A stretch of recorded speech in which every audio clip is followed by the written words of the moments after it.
Your Honor. First, like to... Hang on a second. Oh, sorry. I haven't called us to order Oh, yet. I am so sorry. I thought you said, sorry. I said, let's bring the public in. Okay. I appreciate the eagerness, though. All right, are we broadcasting, Sandra? All right, this is a continued hearing in State v. Kohberger, CR 01243165. Defendant is again present with counsel Ms. Taylor and Ms. Massoff. The state is present, represented by Mr. Thompson, Mr. Nye, and Ms. Jennings.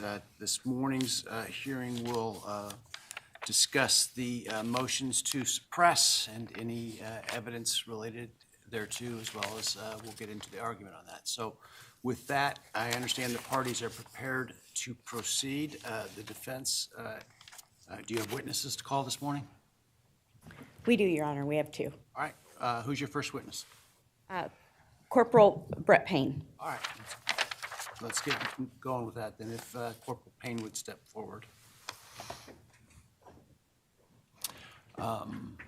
You were sworn yesterday, as I recall, but we'll go ahead and do it again just for formality's sake.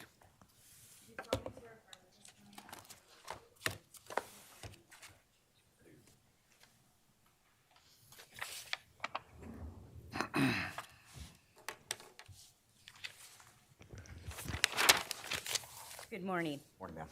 Could you please state your name and spell your last for the record? Brett Payne, last is spelled P-A-Y-N-E. And what's your title?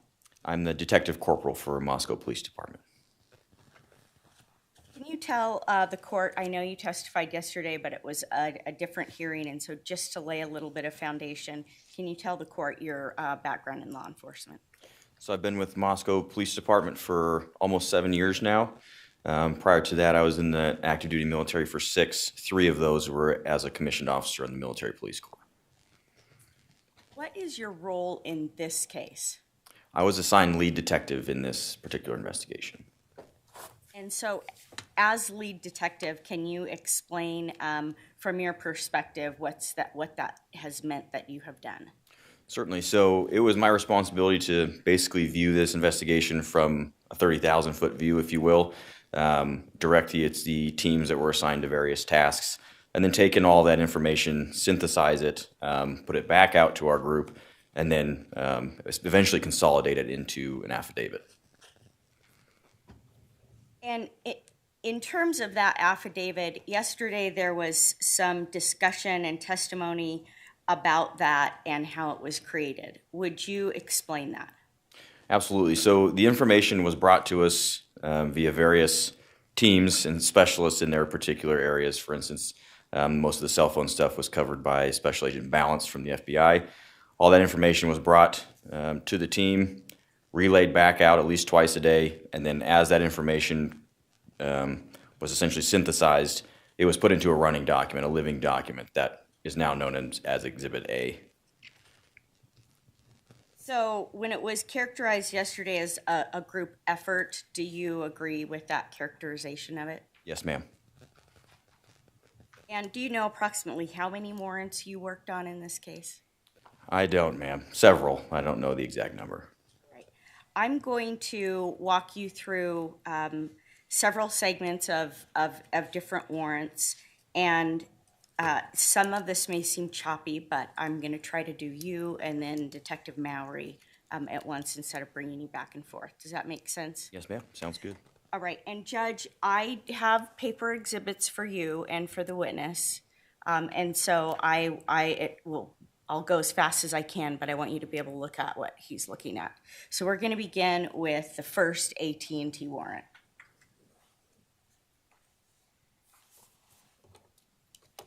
Prior to this case, had you ever secured an AT&T warrant? No, ma'am. I don't believe I had.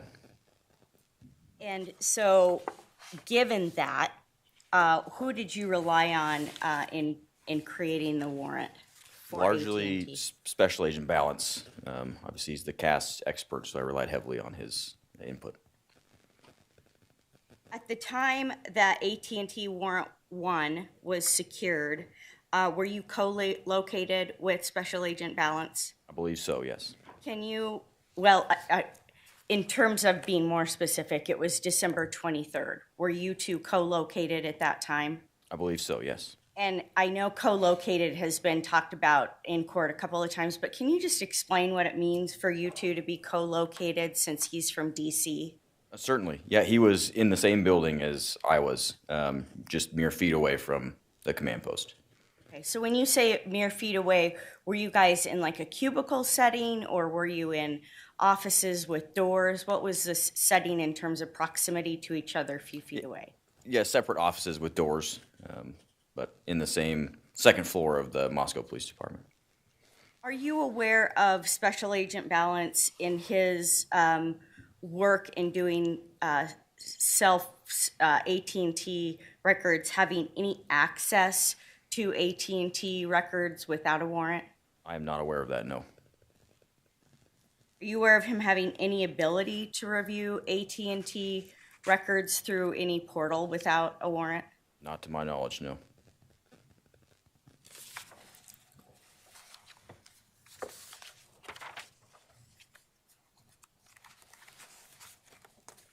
I'm going to begin with what is known as State's Exhibit 1 attached to their objection to the motion to suppress AT&T warrant. And Judge, for today's purposes, what I'm doing is relying on the labels that are in the record as opposed to giving them new stickers.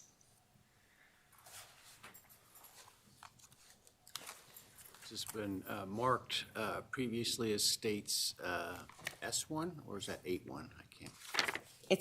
I think it's SS for State 1. All right, State's S1 affidavit for search warrant. And now I've got to get... Objection to the admission of that for today's hearing. You know, Judge, I should have started out by saying that the same stipulation regarding the admission of all exhibits applies today. We do need the formality of moving for the admission, however. So that's I can do that. Do you want me to do that per exhibit? Well, it makes, as you're talking about them, it probably makes sense. Okay, I've got to get myself S1.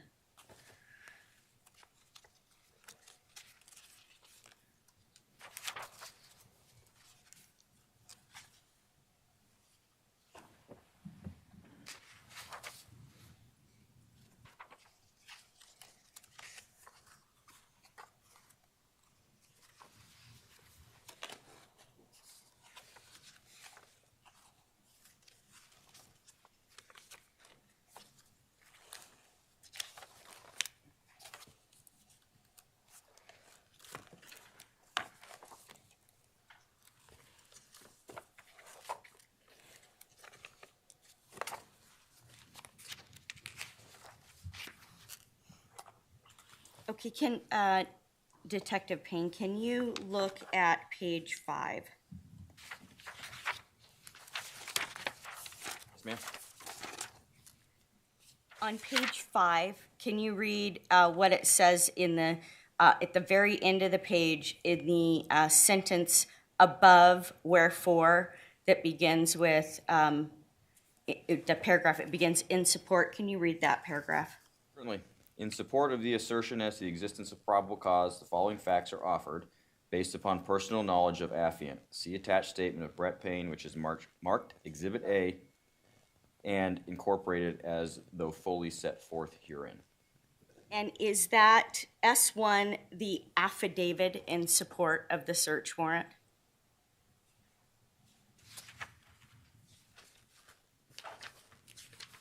Yes, it is. And that's the AT&T 1 search warrant that was the first one served on December 23rd, correct? That's correct. And that language that you put in there, Exhibit A, is incorporated as though fully set forth herein. Is that the language you just read? Yes, ma'am.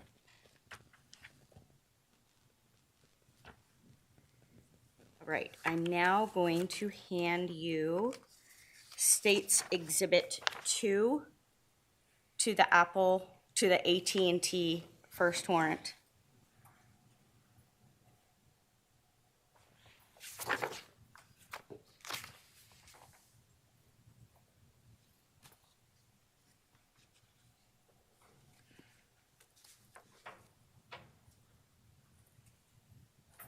Can you review that first page, the first paragraph?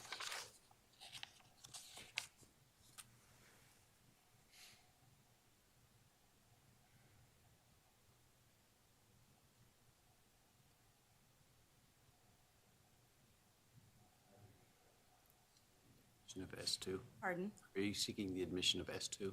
I am seeking the admission of S2. Just to be clear, Judge, all of these that I'm putting before him and the ones that are attached, we're seeking the admission of. No objection to S2? All right, it's admitted. Have you reviewed that, Detective Payne? Do you see that the language that I just referred to in the search warrant affidavit, do you see that same language in this warrant in where you incorporate the affidavit, incorporate Exhibit A into your, you see that language in S2? And is S2 the actual search warrant for AT&T? Yes, ma'am, it is. Can you turn to the last page on page 4?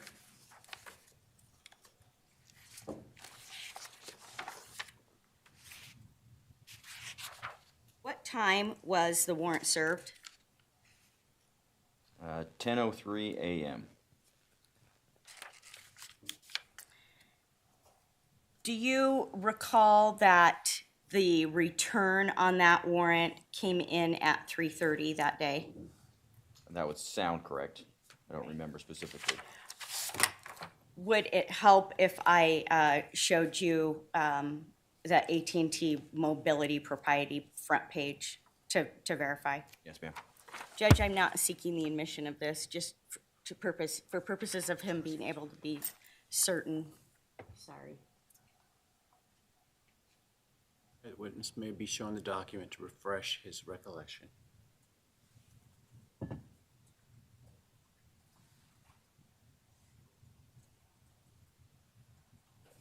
Yes, Your Honor. And Judge, for the record, this has also been admitted already in Frank's D17, page 634. Detective, can you see on that that came in at, I think it's 15:30? It's 15:31. okay. Thank you.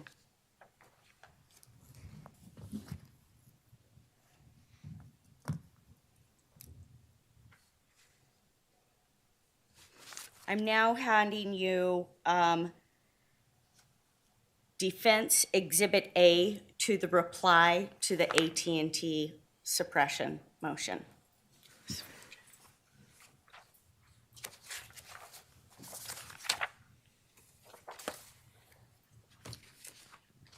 doesn't have a sticker on it? Pardon? This does not appear to have a sticker on it. No, it does not, but it is attached to the reply as Exhibit A, AT&T. And that reply is, okay.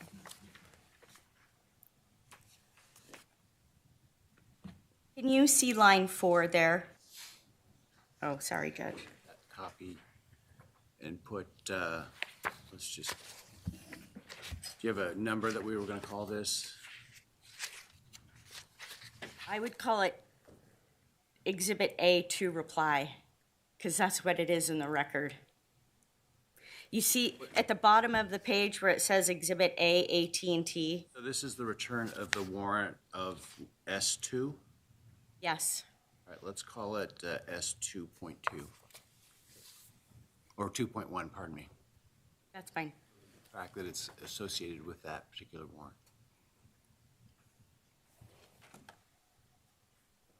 Allowed to touch stickers under the union contract, so why don't you give it to the bailiff?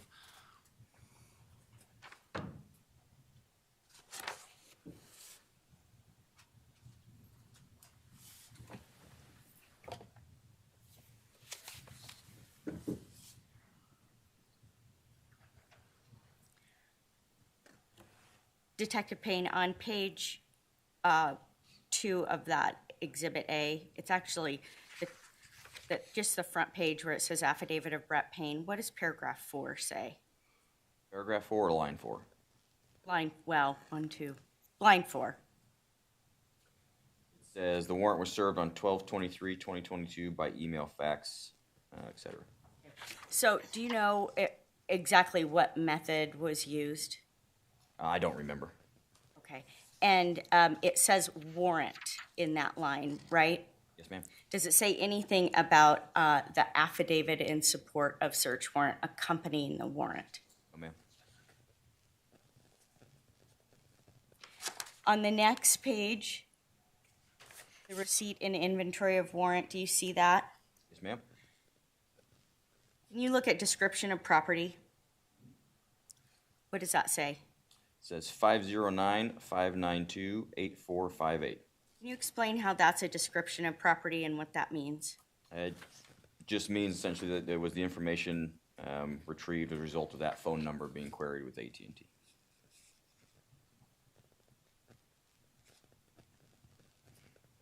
And it indicates that that was produced how? Entrance was obtained by email. And when that was received, did you do anything to verify that the data was within the date ranges of November 12th to November 14th of 2022? I don't remember. That information was provided to Special Agent Balance as soon as it was received. Do you have, when you say that it was provided to Special Agent Balance, is that because you don't have the capacity, technical skills, I guess, to review that raw data and do something with it? Yes, ma'am. Was there anybody else that you relied on for that other than Special Agent Balance? Not that memory brings to mind. Let's now turn to the AT&T2 pen trap and also known as pen trap and trace. Can you explain what a pen trap and trace is? So, pen register, best of my knowledge, now granted, I am, as I've stated before, I'm not an expert in cell phone stuff, but to the best of my knowledge, a pen register tracks incoming and outgoing phone calls, text messages, so on and so forth. And then the trap and trace is the portion that essentially gives you location data, or the precision location data rather. So it's essentially incoming and outgoing calls, what messages are received, and then part of that was where that phone was located when it was doing it. Was it required that you secure the AT&T first warrant to obtain the second warrant that included a pin trap and trace? I don't believe it was required. So when the data was received on at 3:30, you gave that data was given to Special Agent Balance? Yes, ma'am. Okay. And then what happened in between 3:30 and 4:53 when the second warrant was secured? Are you talking technically speaking, or can I speak in generalities? Because that's all I really know. Well, I want you to talk about what you know. So the only thing I know is that that information was provided to Special Agent Balance. He utilized whatever tools he has at his disposal, and then it was decided upon to go after the second pin trap and trace. When did you start drafting that second trap and trace? I don't remember. So on that day, you did one in the morning that was secured at 10:03. Yes, ma'am. And then the second one was secured at 4:53 p.m. And you don't have a recollection of when you were working on those? I don't remember, no.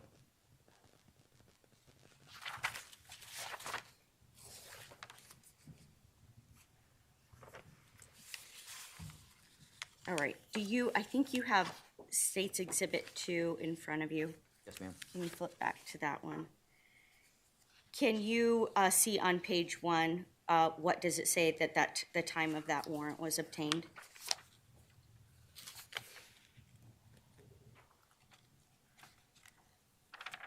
Talking about State's Exhibit 2.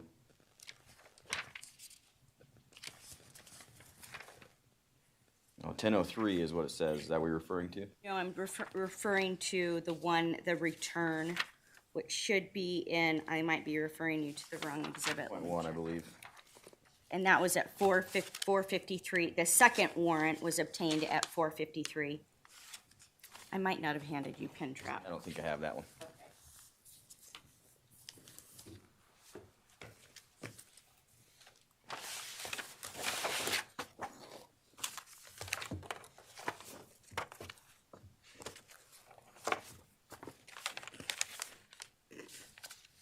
Yeah, my understanding is, just so we're clear, because I'm getting a little confused, is that we have the affidavit for warrant, the warrant, and the return of the warrant all related to the first warrant to AT&T. And we haven't got the pin trap and trace warrant presented yet, I don't think. Right, I've got it here.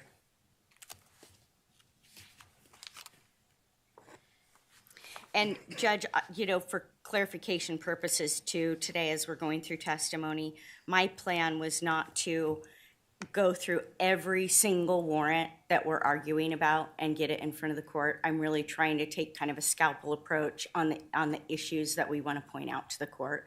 So it does really feel like I'm jumping around, and I realize that. I hope to bring it all together in the end. The only caveat being what I've told you before is where you have as a broad array of documentation that you've presented,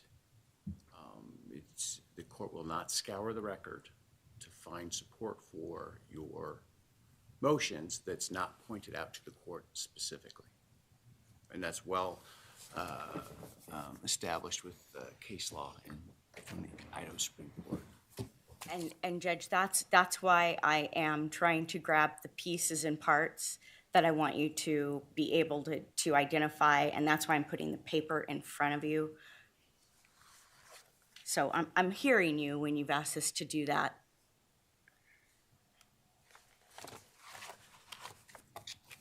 All right, I'm handing you State's Exhibit 1. And this is to the second AT&T warrant, also known as pin trap and trace. This one is also listed as S1 on the sticker. So that's going to cause some problem, I suppose. It's S1 attached to a different motion to suppress.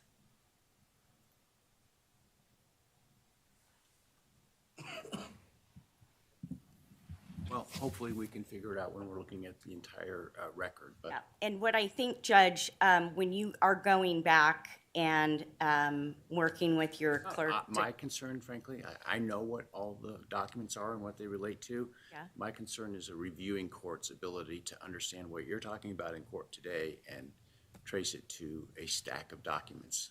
That's my concern for this. So. And I understand that. And so in preparation for today, I mean, I really did think, do I need to go through and label all of these? And I thought that would create more confusion in the record because these are all attached to specific motions with these labels. Well, this is marked S1, titled Affidavit for Search Warrant and Application for an Order for PIN Register or a Trap and Trace Device. Yes. So that we're clear on the record what we're looking at. So Detective Payne, is that the warrant that, that affidavit in support of the search warrant that you drafted for that second AT&T warrant?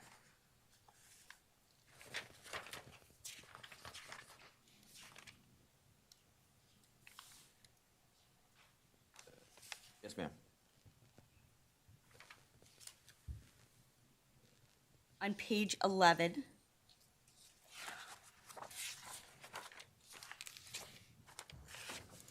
at the bottom of the page, can you read that last sentence under probable cause?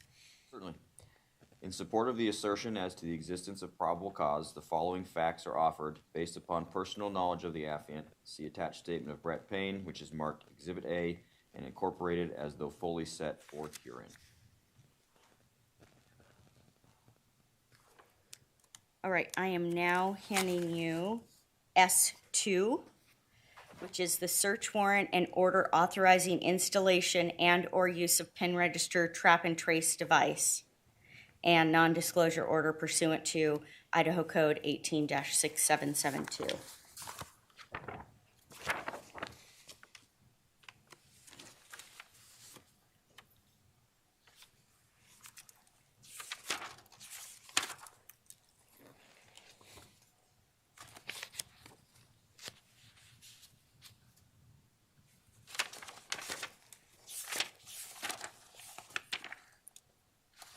Can you please turn to page 7?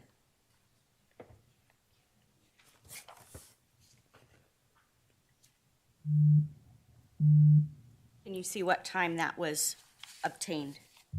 4:53 p.m.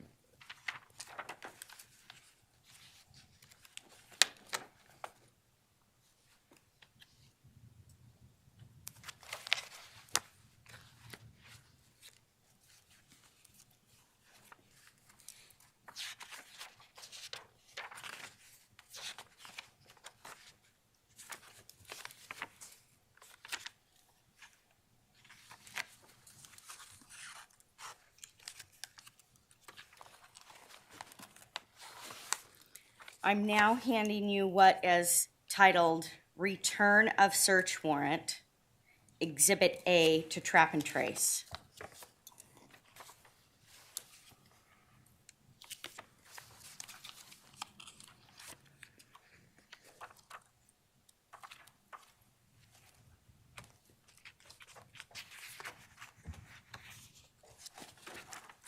Does that have a sticker on it?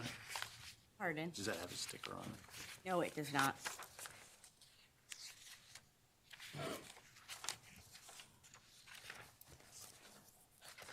It's 2.2. What'd you call that, Judge? S-2.2. S-2.2. Further delineated by the title, which is related to the pen, trap, and trace.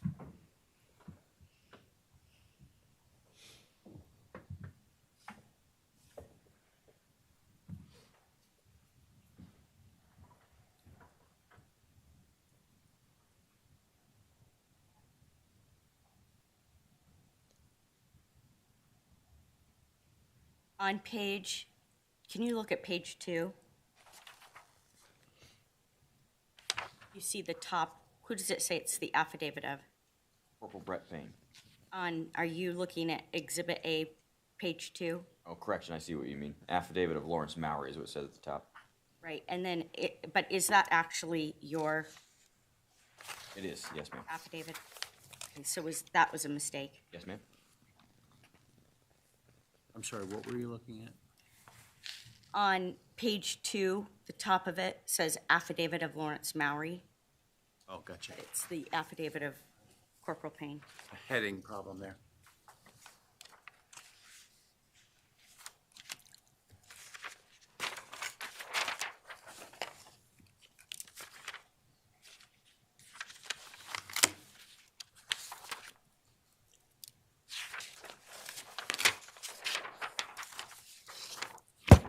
I'm now handing you Exhibit C to the reply to Trap and Trace. It does not have a sticker, and it says AT&T Mobility Carrier Request Form. This again relates to the trap and trace warrant. It does. Let's mark that S2.3.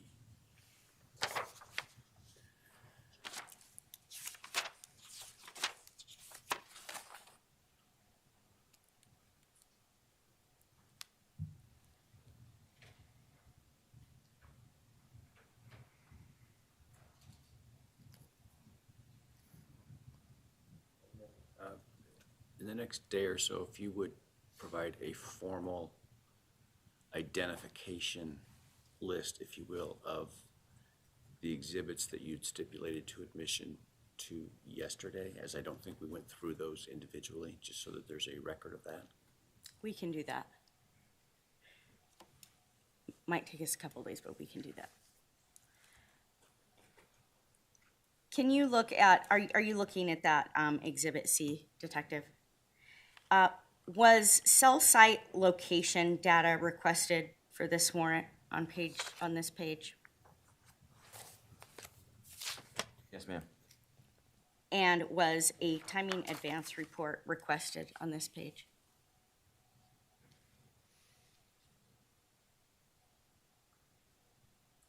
I'll refer you to the last paragraph where it says remark special instructions. Yes, ma'am.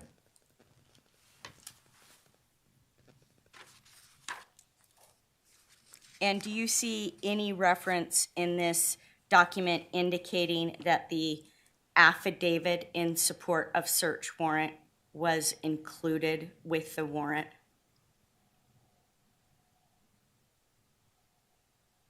No, ma'am.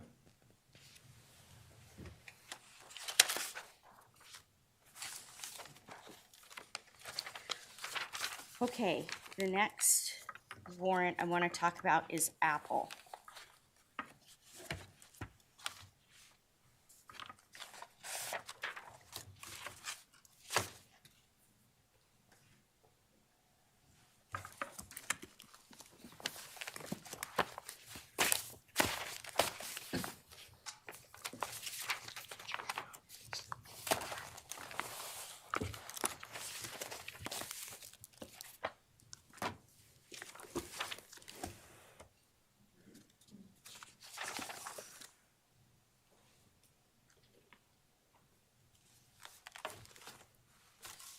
Prior to this case, had you ever prepared an Apple warrant? I don't remember. What was your training related to Apple warrants in December of 2022? I had no official training at that time.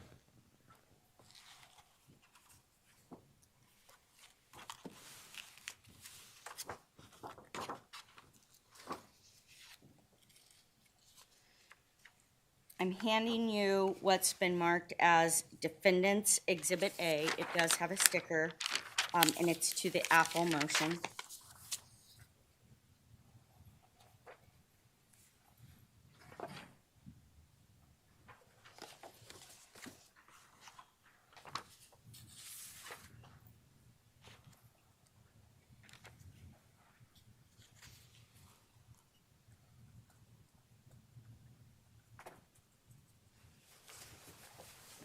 Can you state what that document is? Appears to be a preservation request. And who is it sent to? Apple Corporate Legal Counsel. And what's its date? What is it? What is the date on it? December 21st. Of 2022. Correct. And that letter was not sent by you, right? No, I do not remember sending this, no. Well, can you look at the That's not me. yeah, the top of it is Department of Justice, and the back, page 2 is Special Agent in Charge Dennis Rice. Correct.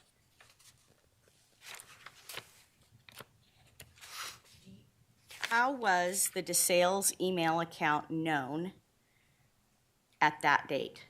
I don't remember.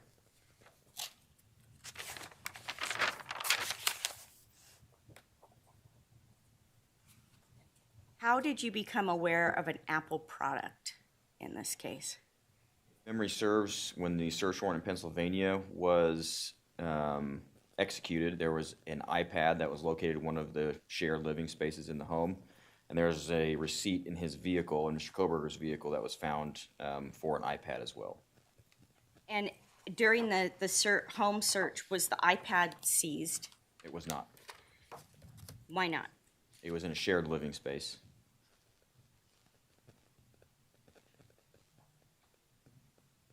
Do you remember what day that the Apple account was created? I don't remember, no ma'am. Does 2016 sound familiar with the research? That sounds vaguely familiar, yep.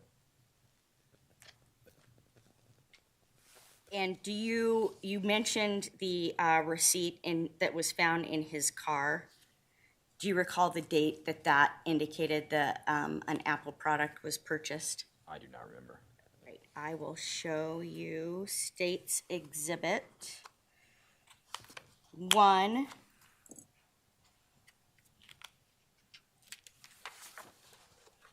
To the affidavit for search warrant.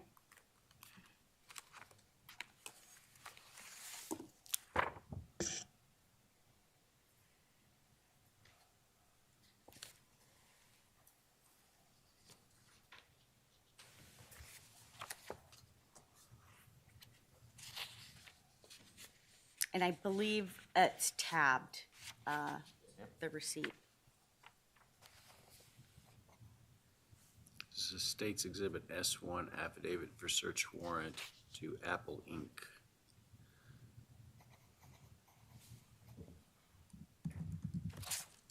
And it's 2018, the date. Yes, ma'am.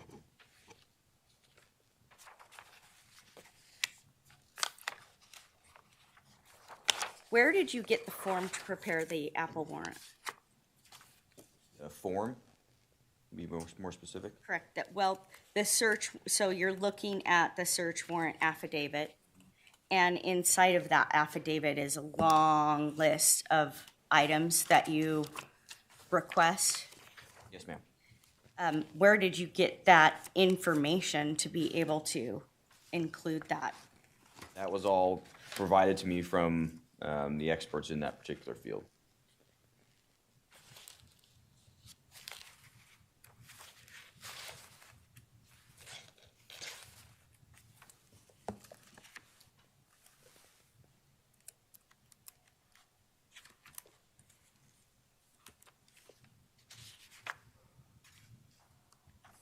I'm just getting S1 in front of myself for a minute here, Judge, so I don't, or I'm gonna have to give him a different exhibit. Just so I'm clear, are those when you said the long list, are you referring to paragraph B on page 2? On page 2, beginning on page 2, Is that what you're referring to? I'm referring to everything A through I.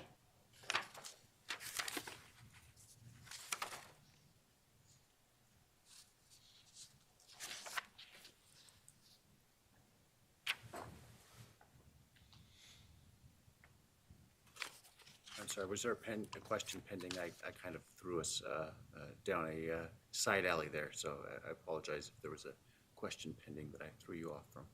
No, that's fine. I'm looking for the page here.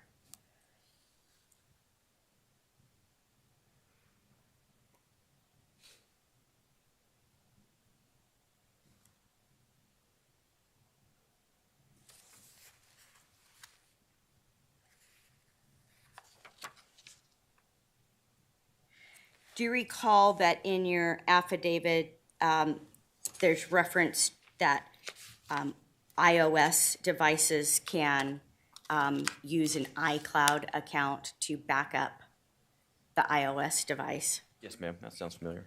And what's your understanding when an iOS device uses an iCloud to back it up? Similar to Google and many other of these digital operating systems, essentially they back it up to a cloud account. That information is stored not on your device only, but also in a cloud storage area. That's my understanding of it. And so in an Apple phone, that ends up as creating a duplication of what's on the phone? Essentially, yes. And do you recall that in the affidavit you made reference to the fact that Apple users get 5 gigabytes typically of storage and then can purchase more? Yes, ma'am.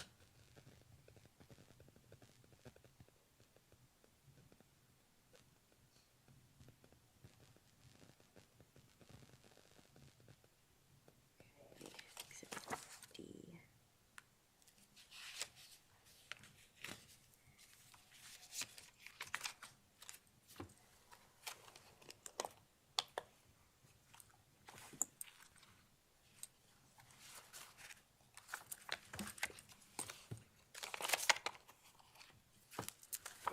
I'm handing you what's been marked as Exhibit D it's Defendant's Exhibit D to the Apple memorandum in support of suppression, and it is it does have a sticker.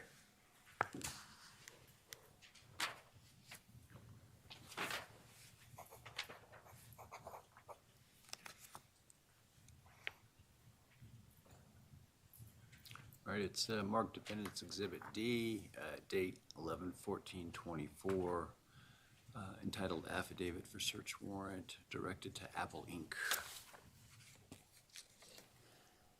Can you please turn to page 27?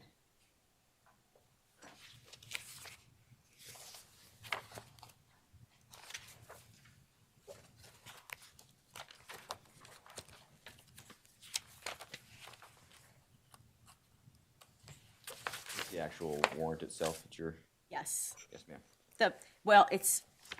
I don't want to answer that as a yes before I look and make sure what this exhibit is. Want to make sure, because my page numbers run out at 25. It's Exhibit A,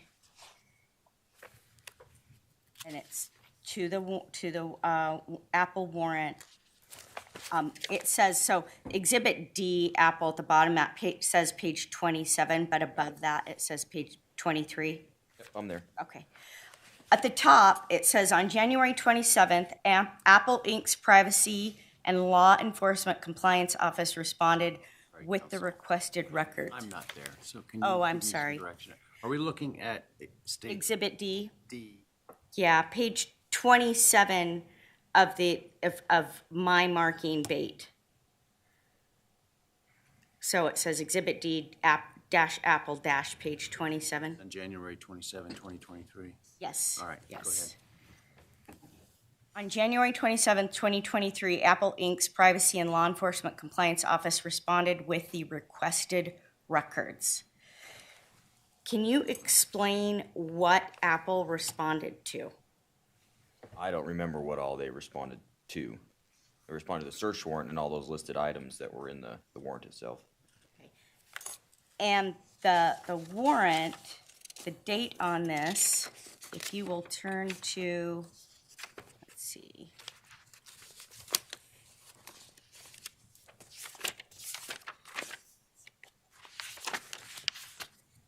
Turn to page 34 of the exhibit.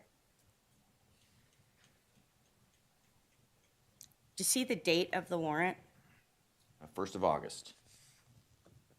So I understand that you just said you don't know or you don't remember, but in this context, in your search warrant affidavit, you make reference to something being produced on January 27th to process to get a warrant on August 1st. Do you know what the process was that Apple responded to or what they produced? I do not remember. No, ma'am.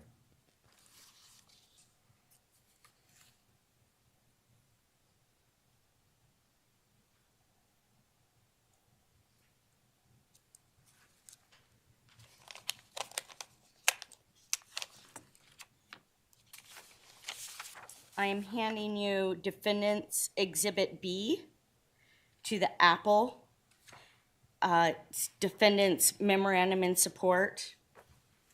It does have a sticker on it.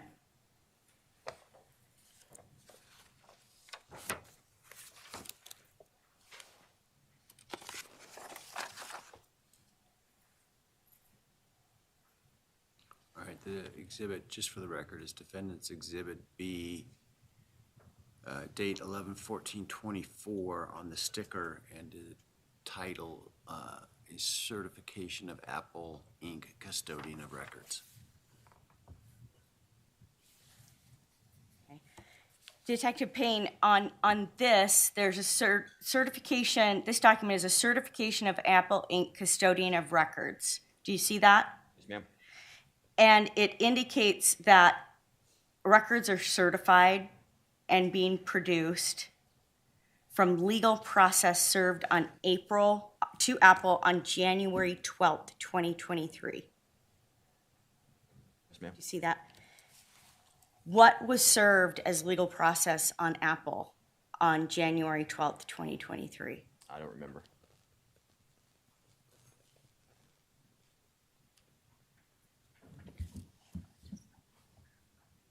You know what the legal process would be?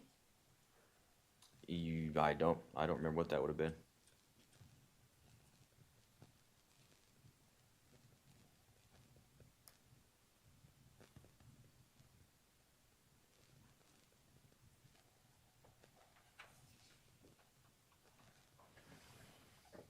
Going back to Exhibit D. Do you have that one in front of you still? Yes, ma'am. Can you turn to page 35 of that? Yep. On line 4, what does it say? Warrant was served by Corporal Payne on August 1st, 2023 via law enforcement at apple.com. And so that would have been the Apple warrant, right? Correct. And you served it, right? I believe so. Well, when you say you believe so, would you have executed an affidavit if you hadn't? No, ma'am, I just wanted to make sure on the warrant return itself that it wasn't served by one of the digital forensics folks. This affidavit is your affidavit, and line 4 it says you served it, right? Yes, ma'am. Did you serve that with a copy of the search warrant affidavit? No, ma'am.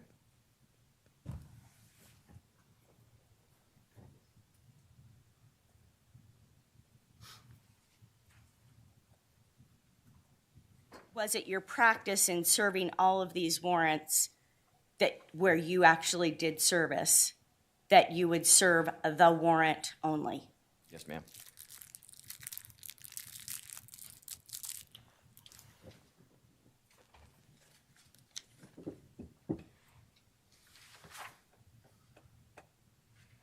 And then on Exhibit D, page 37,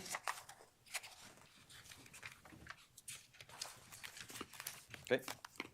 at the bottom where it says description of property, can you explain what the return was for that Apple warrant? All account information associated data for the following Apple identifiers, and it goes through DSID, Apple ID, Kohberger at spartan.northampton.edu, another DSID, and Apple ID, Wi-Fi Army owns at yahoo.com. Did you open up the Apple data and examine that? I don't remember if I looked at what the return, like all the files that were attached were. In terms of evaluating that Apple data, as the lead investigator, who have you put in charge of evaluating Apple data? I relied on the specialists in those fields, which would be Detective Mawry and then S.A. Balance. Those are the folks who knew far more about it than me. And do you know, as we sit here today, whose job it is to evaluate the Apple data for this case? I don't know, ma'am. Not right now. Okay, the next warrant we will talk about is Google.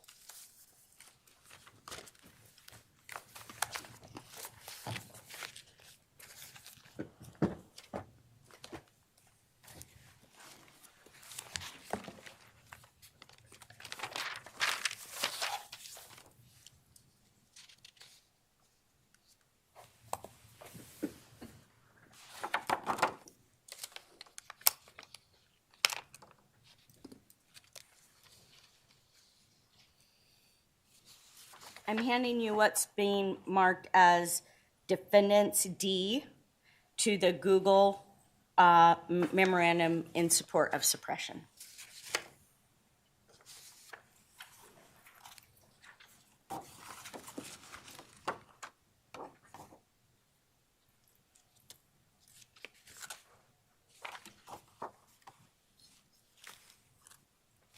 Right, so that I'm clear and the record's clear, this is Defendant's Exhibit Number D with the date on the sticker of 11/14/24, which refers to the sticker date, I believe, not necessarily the document date. And then it's entitled Return of Search Warrant, the warrant being with respect to the application of search warrant for Google LLC.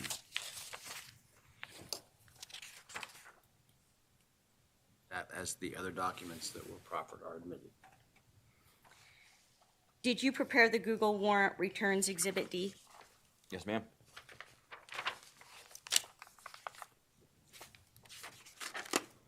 On page 2 of that exhibit,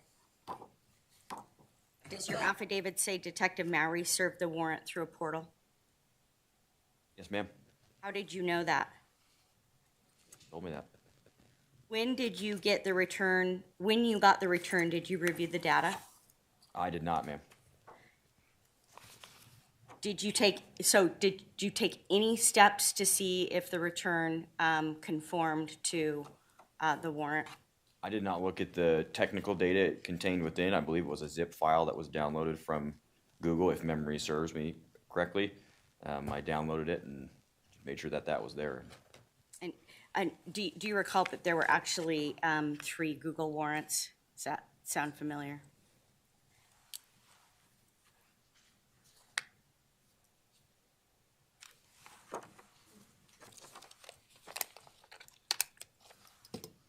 I'm going to hand you now Defendant's Exhibit E. The Defendant's Exhibit E to Google memorandum in support of motion to suppress.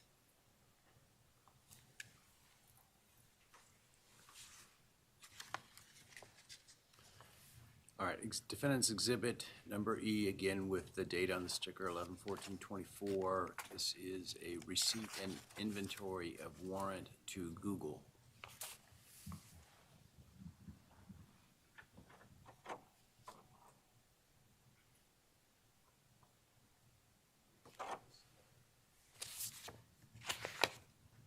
On this document under the description of property, can you state what Google account you put in as received?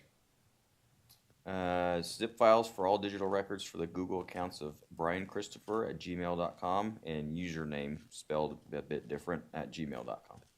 Did you know that the email in the warrant is actually Bryan Christopher 1994 at gmail.com? Oh, that sounds familiar. Yes, ma'am.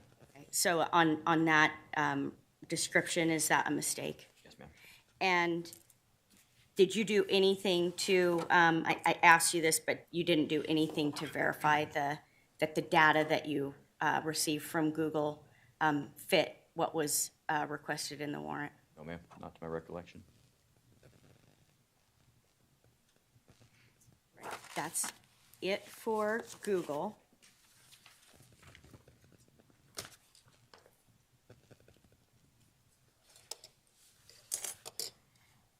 You were in Pennsylvania for Mr. Kohberger's arrest, correct? Yes, ma'am. And you watched the preparation for service of the arrest warrant? How do you mean? Well, maybe I should ask this more open-ended. Tell us about your arrival in Pennsylvania in time-wise to his arrest, time frame of his arrest. I believe we arrived there, if memory serves, about 7 p.m. on the 29th. And I think I get my dates right here. We observed final preparations for the SRT operation that was going to take place. And then we being myself and Detective Gilbertson from ISP, drove to a separate Pennsylvania State Police barracks to await the arrival of Mr. Kohberger. When you were observing preparations, what were you observing? I believe we observed their final tactical brief for SRT, and that was about it. Can you explain what that was, what the preparations were that they were making when they were doing that tactical brief? I can give you a general overview as best I got. So they had their entire SRT that was going to be conducting the operation present. For the record, SRT is? A special response team, usually what it stands for, Your Honor. So they were doing their final preparations, going over their approach, team member assignments, so on and so forth. This was all done via basically a briefing in front of everybody. And do you recall that the preparations included that in preparation they were going to knock and announce in execution? I believe that was brought up, yes, ma'am. The warrant, okay. And while you were there, did you go into and have were you given a tour, or did you drive into the gated community of Mr. Kohberger and see where he was living? No, ma'am. You never went in or around his home? No, ma'am. When the execution of the arrest was happening, did you have the ability to listen in any way? The only ability that we had at the time was a very choppy drone feed. We were driving at the time it happened, and that was the only communication we had. And so how is that choppy drone feed being communicated to you? Via cell phone. So can you explain that? Like, who's the person communicating with you about the drone? I just don't understand. So essentially, it's a drone operator with their SRT. I don't remember how it was conveyed, a link of some sort. They dropped a drone, it took off. I got the link so we could essentially just watch a live feed of what the drone was seeing, and that was it. Do you know if that live feed was recorded? I do not know, ma'am. Did you record the while that was happening? Did you create a recording? No, ma'am.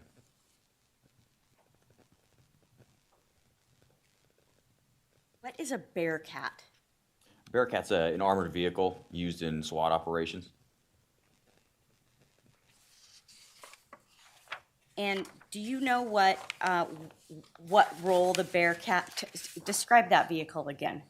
So they're usually built on, I think it's like a Ford F-250 chassis. So it's a pickup cab essentially, but it's got a large box compartment in the back, for lack of a better term.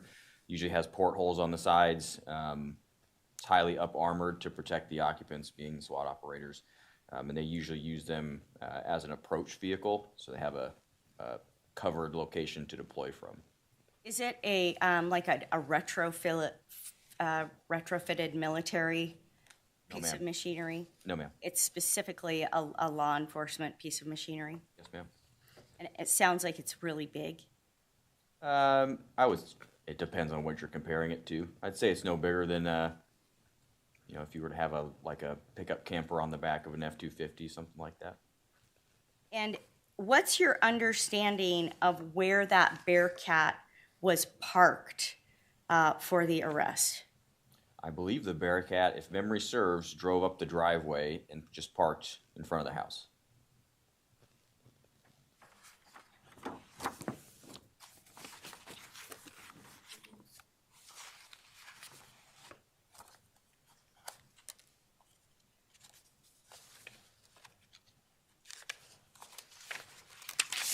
I'm handing you what's been marked as State's Exhibit 5 to the motion to suppress, and it was attached to 119 Lambston.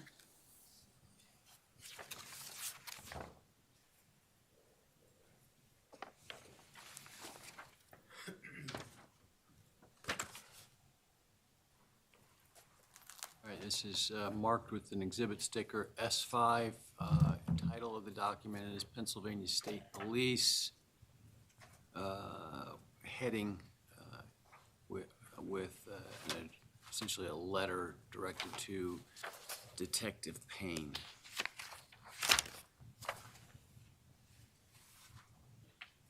Detective Payne, can you explain what that letter is? That's a justification for reasoning for amending the original plan for knock and announce to a hasty knock and announce and quicker entry into the Kohberger home. When did you receive that? I believe this was recently. I don't remember what date. When you say recently, was it received in response to prepare for today's suppression hearing? I believe so.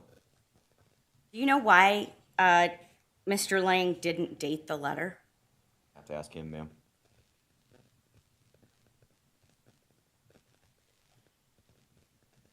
And so in that correspondence, he explains that the knock and announce was shortened to announcing from the Bearcat with immediate forced entry. Yes, ma'am. Were you present when Detective Gilbert Mirandized Mr. Kohberger at the station? Detective Gilbertson? Gilbertson, sorry, yes. Yes, ma'am.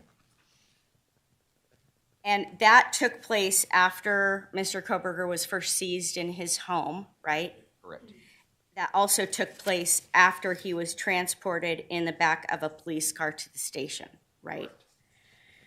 You noted in your report that Detective Gilbertson had a recorder in his pocket at the time of the interview. I believe so. Were there any recordings that took place at the Kohberger home when entry was made into the house? I do not know. Where was Mr. Kohberger's car parked at the time of his arrest? It was in the garage. Was it later seized pursuant to a search warrant from that garage? Yes, ma'am. And when you said that the iPad receipt was found in the car, is that the car that you're referring to? Yes, ma'am.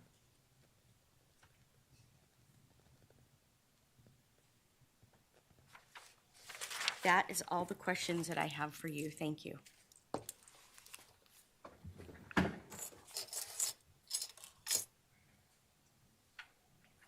Cross-examination. We have just a moment, Your Honor.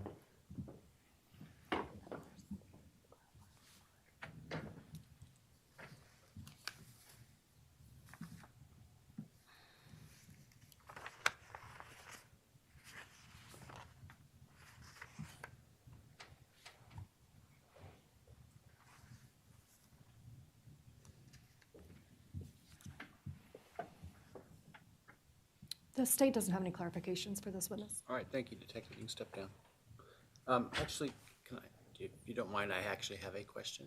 Of course. You testified that you didn't send the affidavits in support of search warrants with the warrants themselves to Google, Apple, et cetera. And the persons that processed the evidence received, would they have knowledge of and access to the affidavit? Absolutely, Your Honor. Questions and follow-up to that? I do.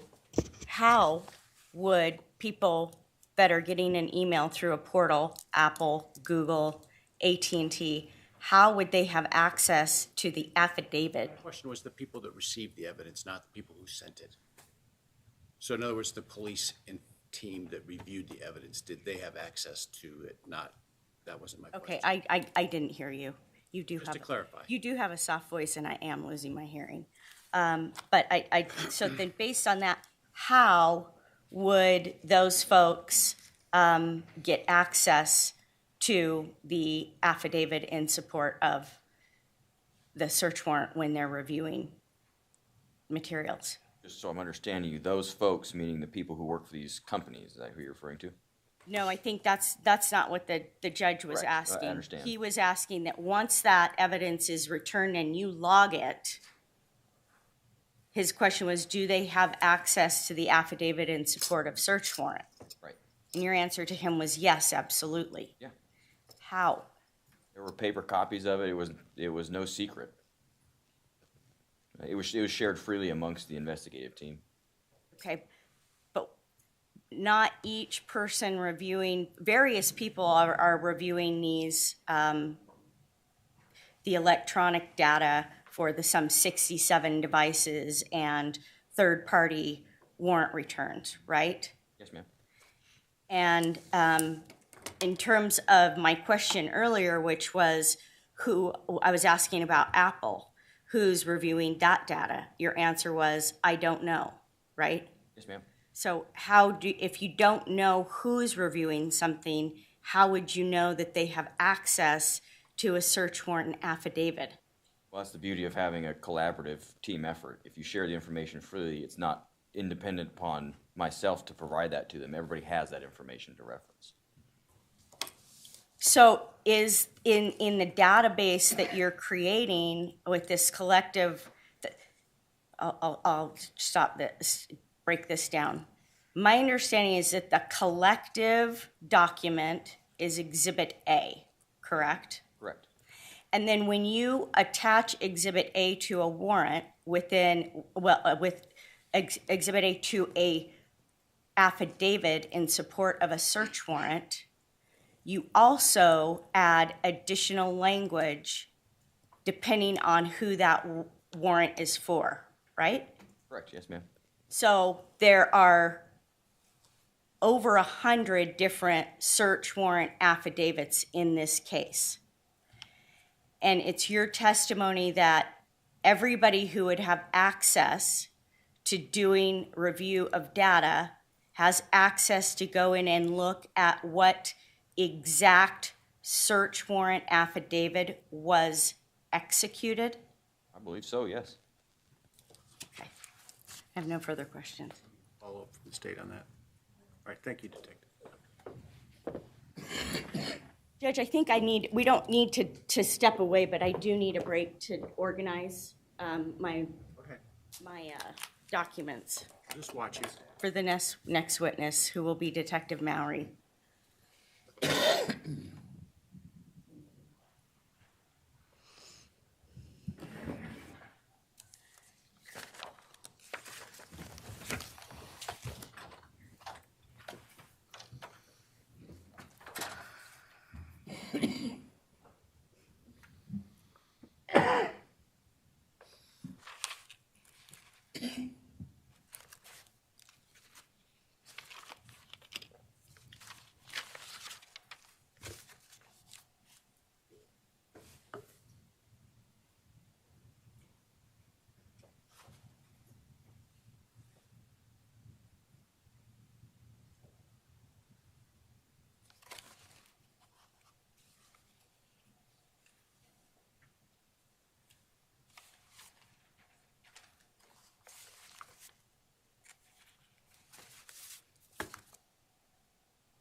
All right, the defense calls Detective Mawry. All right, if Detective Mawry can come and be sworn. One of my staff took the opportunity to take a break. They'll be back in a second, so we'll just get them sworn in and we'll wait for them.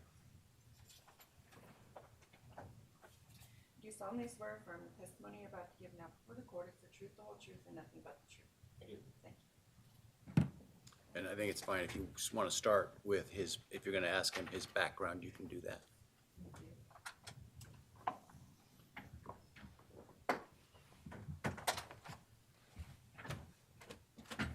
Good morning. Morning. Detective Mawry, could you please state your name and spell your last for the record? My name is Lawrence Mawry, Mowrey. What's your current job? I am a forensic detective with the Moscow Police Department. And could you tell us about your background in law enforcement? I have 14 years of law enforcement experience in the state of Idaho. I've been with the Moscow Police Department for the last 6 years in this current role. What is your role in this case? I was, put in charge of, lead, I don't know. I was the one that was looking at and funneling the excessive amount of digital data and evidence that was coming through. Have you taken on any other roles in this case? Have you had other duties? If you're asking about serving warrants for digital evidence, then I've done that, yes. And you've heard, Judge, am I?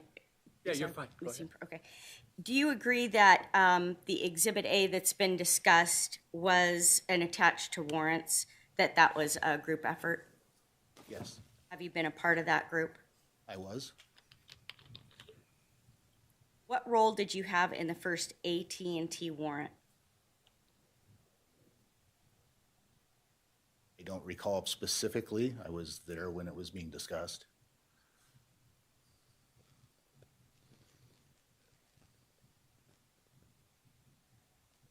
Do you recall that you served that warrant? I do. When you served that warrant, did you serve it with the search warrant, with the affidavit in support of search warrant attached? No, ma'am.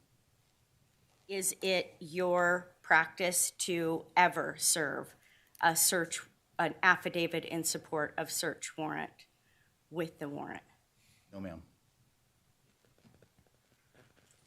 Were you co-located with Special Agent Nicholas Balance as well? Yes, ma'am. What was the distance that you had in proximity to him? He sat in the same lab that I did. And so was that a cubicle setting? Can you describe the setting? It's a secured forensic lab. It has a door. And then inside, is it open? Were you in separate offices? It's a single room. Single room. And so you were literally in the same room with Agent Balance? Yes, ma'am. And was that for the entire time that he was co-located there? Yes, ma'am. Were you aware of his ability to have access to AT&T records without a warrant? No, ma'am.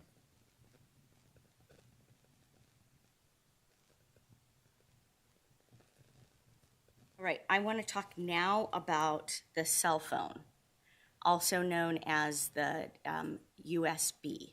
Do you recognize that? I should say, I'm so sorry, because there are so many cell phones. Bryan Kohberger's cell phone.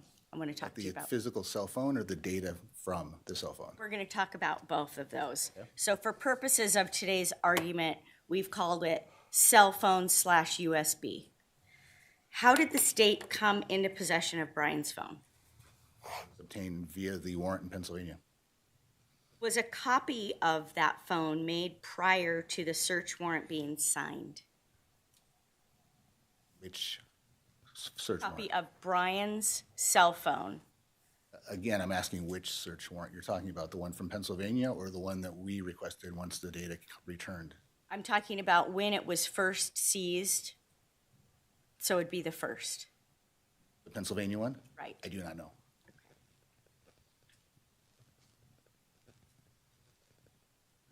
You're aware that a copy of the phone was made and put on a USB, Yes. and then a warrant was obtained to search the USB. Yes, ma'am. And that's the second warrant. Yes, ma'am.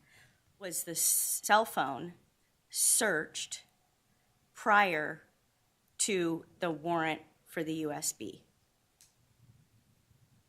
The extraction was created before the warrant in Idaho was requested. Was the extraction searched before the warrant was obtained in Idaho? No, And how do you know that? I was the one that received the extraction.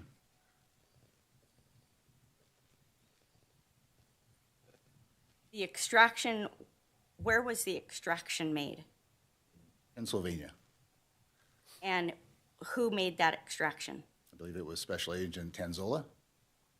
And how did Special Agent Tanzola get that extraction to you? You'd have to ask him. I believe it was using a Cellbrite product.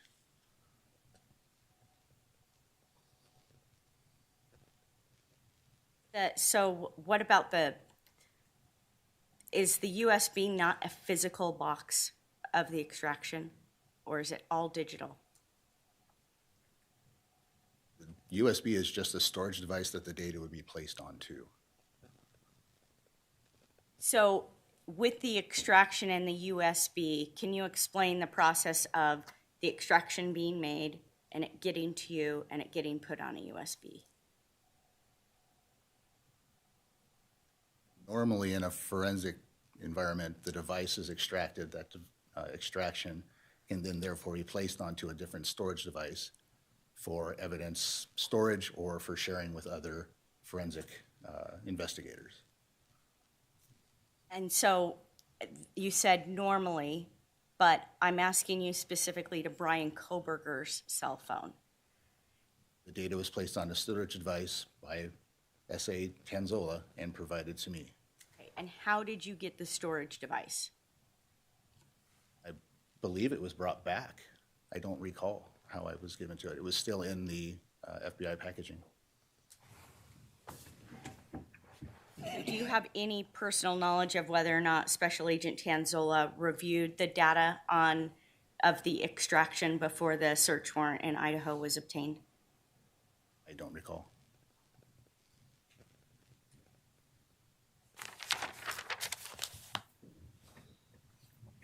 Okay.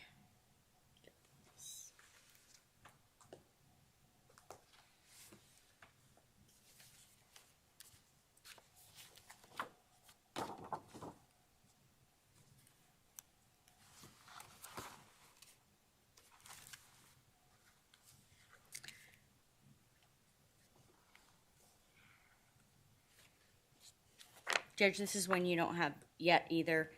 This is Defendant's Exhibit A to cell phone. And it does have a sticker on it.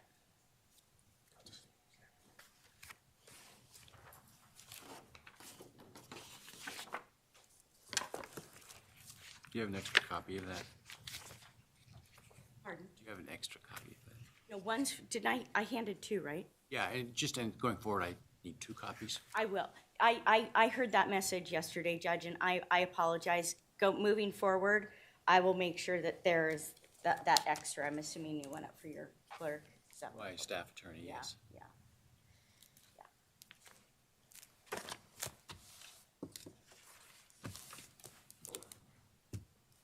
Oh, I got some right here.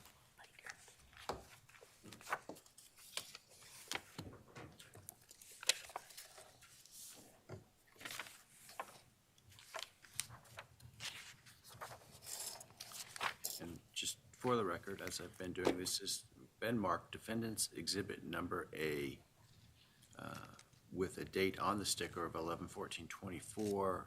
The document on which the sticker is placed, first page is affidavit for search warrant.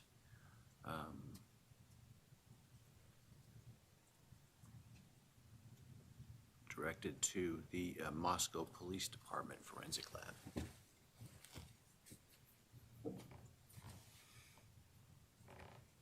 Detective, how did you create the affidavit in support of the cell phone of the USB warrant? How did I create it? Yes. Guess I'm not understanding, that's a vague question. How did you go about drafting this? Is this a document that you had, that you filled in from, or did you start from scratch? How did you I come don't up? remember the exact way that I did it, but it's not, this isn't very different from, say, an ICAC warrant that I would have had previous intentions to search the cyber tip information that would be already placed into evidence at the Digital Forensic Lab. So there's knowledge about what you're asking for and lists of things to get, what are you basing that knowledge on?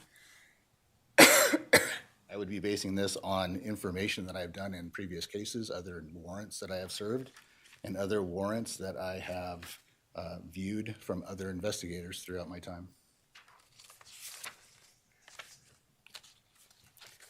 Can you turn to page 24?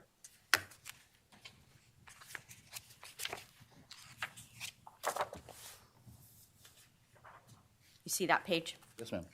And is that a page entitled Search Warrant? Yes, ma'am. Looking at the first paragraph of that search warrant, is there any reference to search warrant affidavit in the warrant? No, ma'am. And is the date of the crime on the search warrant?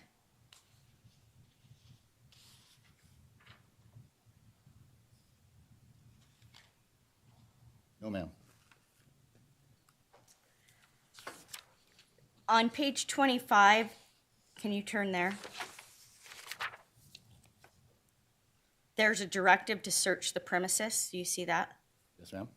What's the premises listed as? 155 South View in Moscow, Idaho, in the forensic lab.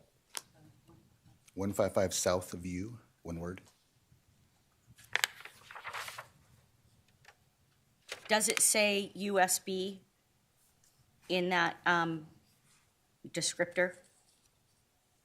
No, ma'am.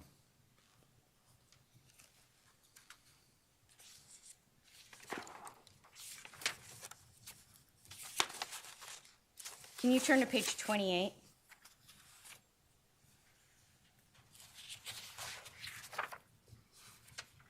Who is Key Computer Forensic Lab? Key is not a person, it's a thing.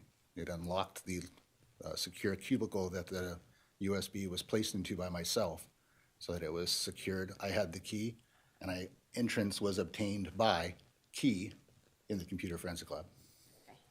That makes sense now. I thought it was the name of a company, and I don't know why, but That makes sense. Key, computer forensic lab. Who was ultimately in charge of searching the USB drive? The data was extracted, or not extracted, but reviewed by several different people. Okay, who are those people? I don't know all of them. Myself looked at some of the information, but not all. And you said you don't remember all of them, but who else do you remember? The information was also given to the FBI. The FBI had that information and they examined it. And do you know who with the FBI? No, I do not.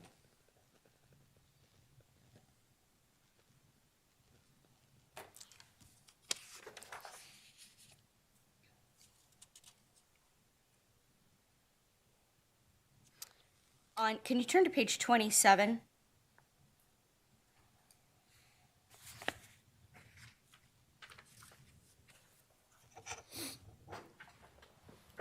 Can you look at page 6? Or not page 6, I'm sorry. Number 6, line number 6. Do you see that? What does that say? A copy of the warrant inventory sheet were left with the drive. And that does not indicate that a copy of the search warrant affidavit was left with the drive. Is that right? No, ma'am.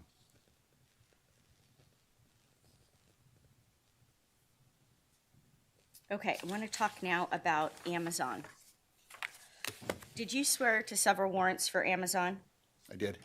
Do you know specifically how many? I do not recall how many. How were the warrants served?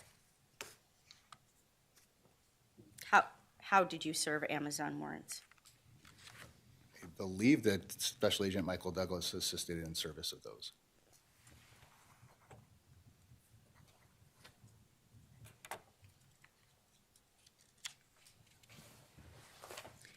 What training do you have in Amazon accounts and records? I do not have any training for Amazon specifically. And I think you answered my next question, but there was a reference in the warrants to a special agent locating an Amazon account. Is that the Special Agent Douglas? I don't recall who was that, who found that information. How was an Amazon account located? I don't know.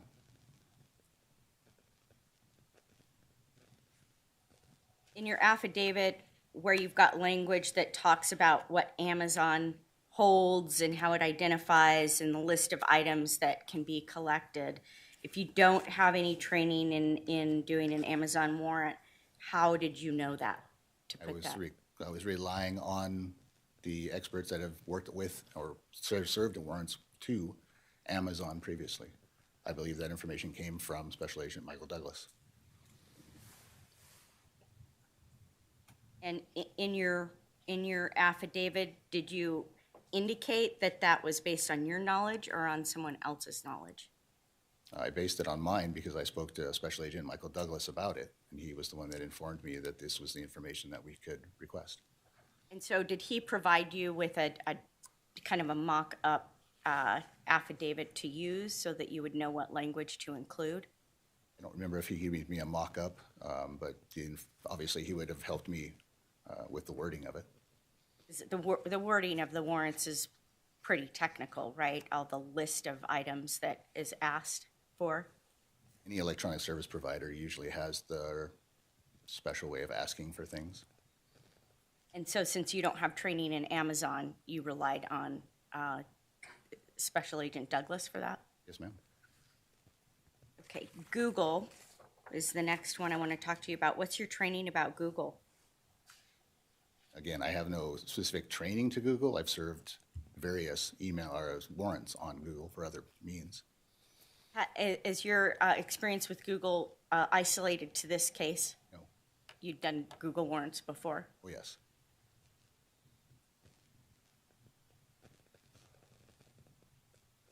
How did you get the form that you used for the Google warrant in this case? The Google form, I probably relied on previous warrants that I've served. Do you know how many warrants you obtained for Google in this case? It's 3. On January 3rd, that January 3rd, 2023, that warrant asked for Bryan Christopher 1994 at Gmail, 2 phone numbers, and an IMEI number. What's an IMEI? International Mobile Equipment Identifier. And how did you get that number to put in the January 3rd, 2023 Google warrant? I do not recall.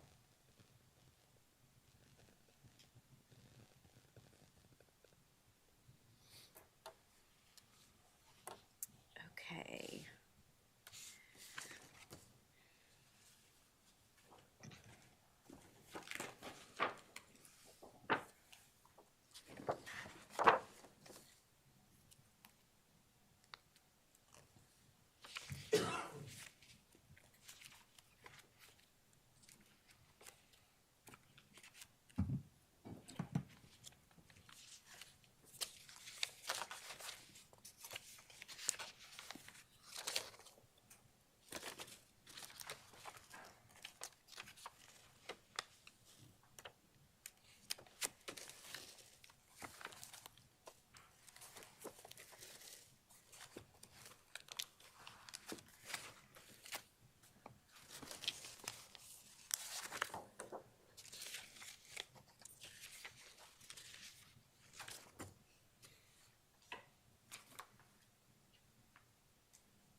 Were you, in preparation for creating these warrants, were you having communications with Google? Specifically about these warrants? About being able to get the data via warrants? I don't recall communicating with them specific to these warrants. Okay, I'm going to hand you what's Defendant's Exhibit F to the Google Memorandum in Support.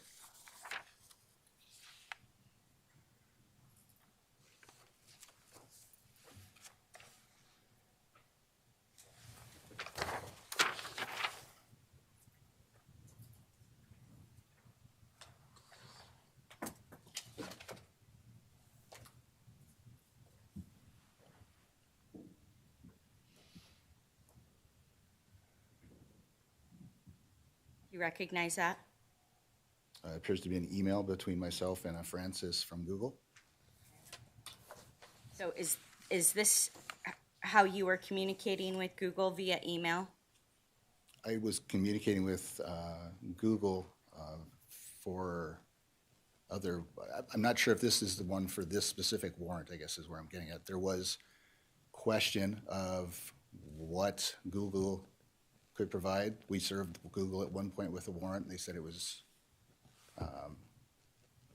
they couldn't do it because there would be too much data. So they were trying to assist us in, well, basically not spending $100,000 of getting them data.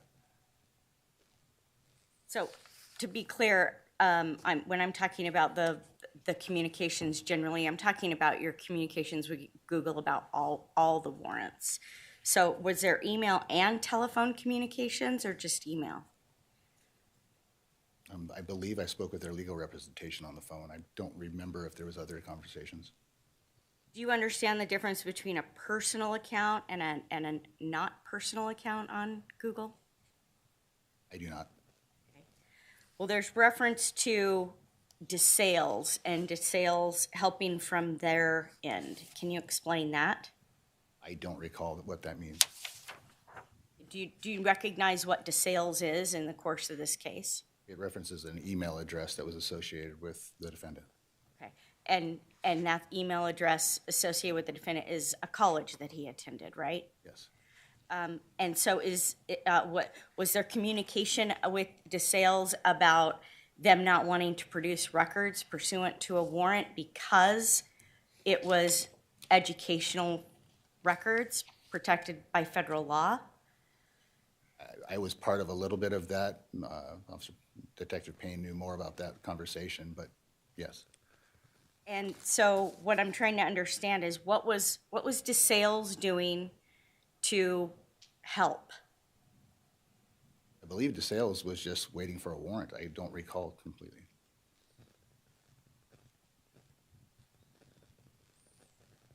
And did you serve the Google warrants? I believe I did. I believe you said you did? Yes. And consistent with what you've said earlier, you did not include an affidavit in support of search warrant with that? ma'am.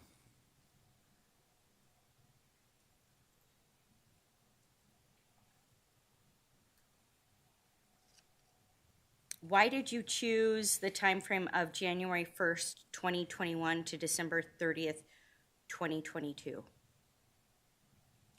I don't recall the specific reason why we went back to January 1.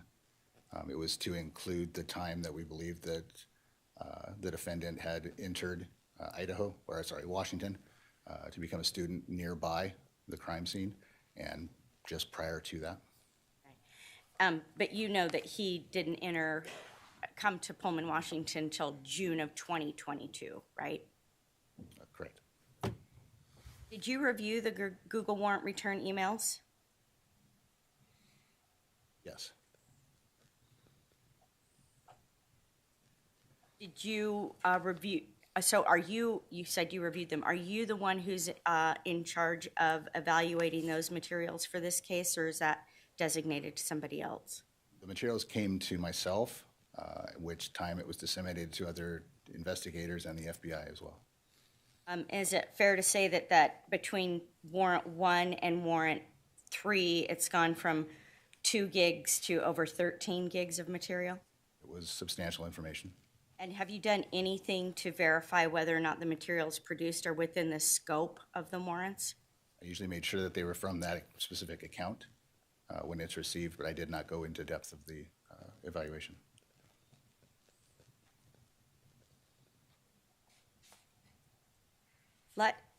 Let's talk, the final area is about the Apple warrant. What was your role in those warrants? In that warrant, sorry, not plural, singular. I don't remember that specific one. I know I was involved in a lot of the Apple iCloud warrants.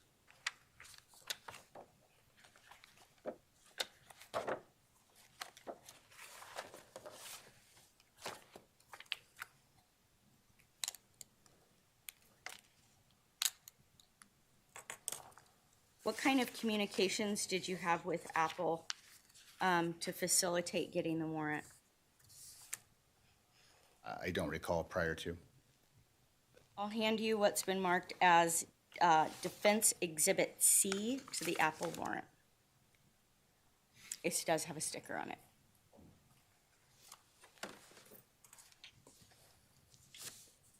And it's not to the Apple warrant, it's to the memorandum in support.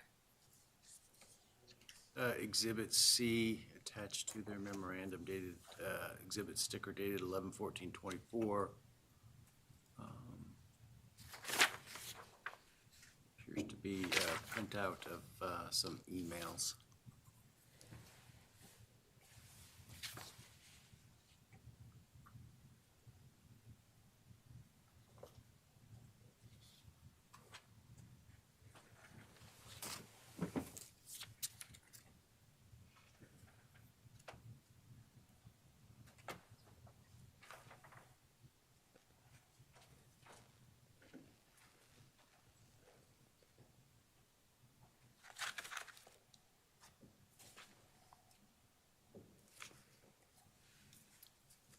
Have you reviewed those? Yes, ma'am. Can you, does that help refresh your recollection regarding what communications were occurring? It appears that there was communication between Apple and FBI. Okay. And were you included in that? I believe I was. Okay. And did that include chats? I believe the word chat means to chat, to talk. Like telephone talk or Zoom talk, or what was the method? I believe it was telephonic. So what kind of help were you getting from Apple, and what was the FBI getting from Apple? I don't recall the conversation. This was more specific to the FBI's current investigation. As I stated in my email there for the stalking investigation, I was merely just privy to their conversation.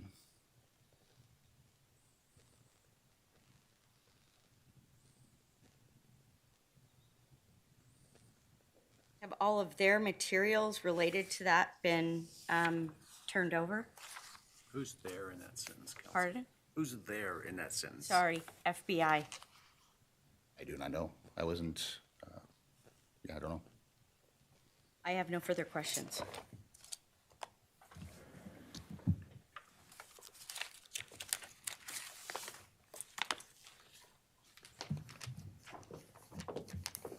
A few questions, Your Honor. Can I stay here? No. Okay. Let me move. Just a few follow-up questions. When you received the evidence back from these various providers, did you have access to what we refer to as affidavit for search warrant and Exhibit A? Yes. Okay. And did you use that to determine the scope of what you would be searching for from those providers? If I was to be doing the investigation, yes, I would have looked at those items. And you testified that several investigators helped MPD in review of evidence back from providers. Yes. To your knowledge, did those investigators have access to the affidavit and the Exhibit A? Yes. I don't have anything further. Thank you. Any redirect? No, Your Honor. Thank you. Thank you, Your Honor. I have no further witnesses. All right, why don't we take a 10-minute recess, and we will then pick up. Rise, please.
All right, we are back on the record in State v. Kohberger. Defendant is present. Counsel are all present. I'm heard that there are no more witnesses to present by either party. Is that accurate? Yes. Yes, Your Honor. All right, we'll move to argument then. The defense may proceed.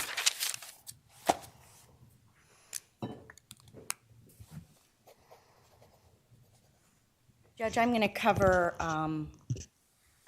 several of the warrants, and then Mr. Logson's going to cover 4. So I'll just wrap all of my argument up instead of getting up and down for each one. My oral argument is not meant to rehash every point briefed or every argument briefed. I'm giving you big picture comments based on the testimony, but I want to make it clear that we're not waiving any written arguments.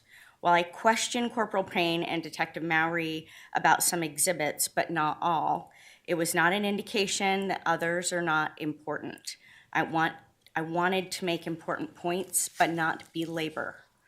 With IGG and Franks having been addressed yesterday, and the fact that the primary issues that I'm addressing have to do with general warrants, I'm not going to rehash those arguments, and I'm going to focus on the legal issues, beginning with the AT&T Warrant 1, Pin, Trap, and Trace, also known as AT&T 2, and the cell phone / USB drive. The Fourth Amendment requires particularity sufficient to prevent the exercise of discretion by an executing officer. The particularity requirement's objective is that necessary searches should be as limited as possible. A search warrant must be particular enough so that, as to what is taken, nothing is left to the discretion of the officer executing the warrant. The government cannot seize the haystack to look for a needle, and there is an undisputed privacy interest in cell phone data, including cellular site data pursuant to Carpenter. All 3 of these warrants were issued in December 23rd and early January 2023. The 2 AT&T warrants were issued on December 23rd, 2022, within an hour of each other. The first did have a temporal narrowing. AT&T 1 had November 12th, 12 a.m. to November 14th, 12 a.m. The warrant itself was extremely broad and did not incorporate the affidavit. In support of this actual failure to incorporate, the officers admitted that they did not incorporate in the search, but to the extent that the state is going to argue that when the warrant says upon offer and proof, that is the same as hereby incorporates an affidavit, I pointed out the language in certain search warrant affidavits to show you that they do know what it means to actually use the language herein is incorporated Exhibit A, and that same language is not used in a single search warrant affidavit.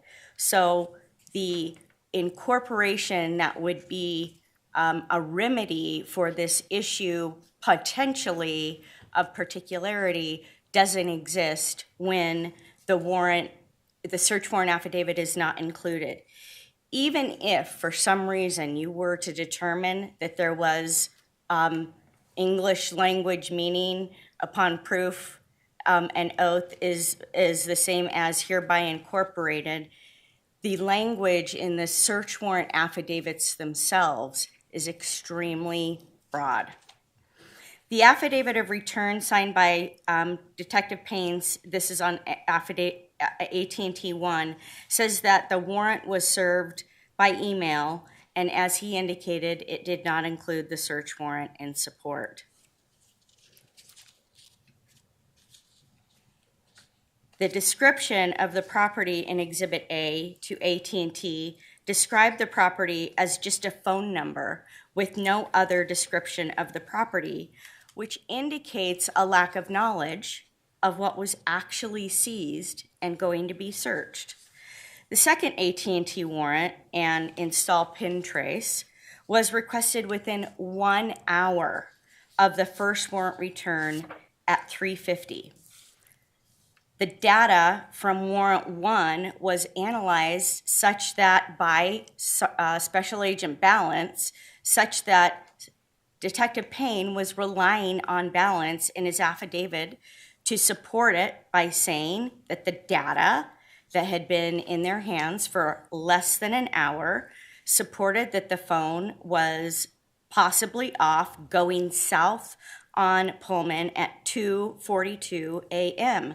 And there is just got to be a question for everybody of how does this massive amount of data get analyzed in an hour to create a second, broader warrant?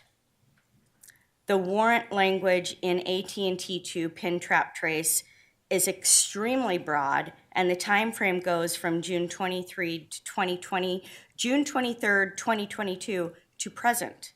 The crime of homicide was stated, but the date of the crime was not stated. There was no other specificity in the actual warrant. The warrant asked for extensive data, location data, timing reports, cell tower information, and installation of a pin, trap, and trace, among other many things. And when the warrant was served, a check the box form was included as a cover sheet to AT&T. Turning to the cell phone is first seized when Bryan is arrested. It's copied by Special Agent Tanzola without a warrant, and then that USB drive makes its way to Idaho in an unclear fashion. It sounds to me like it came back with Corporal Payne, who was there for the arrest. And when that warrant is obtained for that USB drive, it's put in a safe with just a copy of the warrant that has no date of the crime, and there's nothing particularized about what is to be searched. This creates a general warrant with 100% total discretion and nothing to limit the search.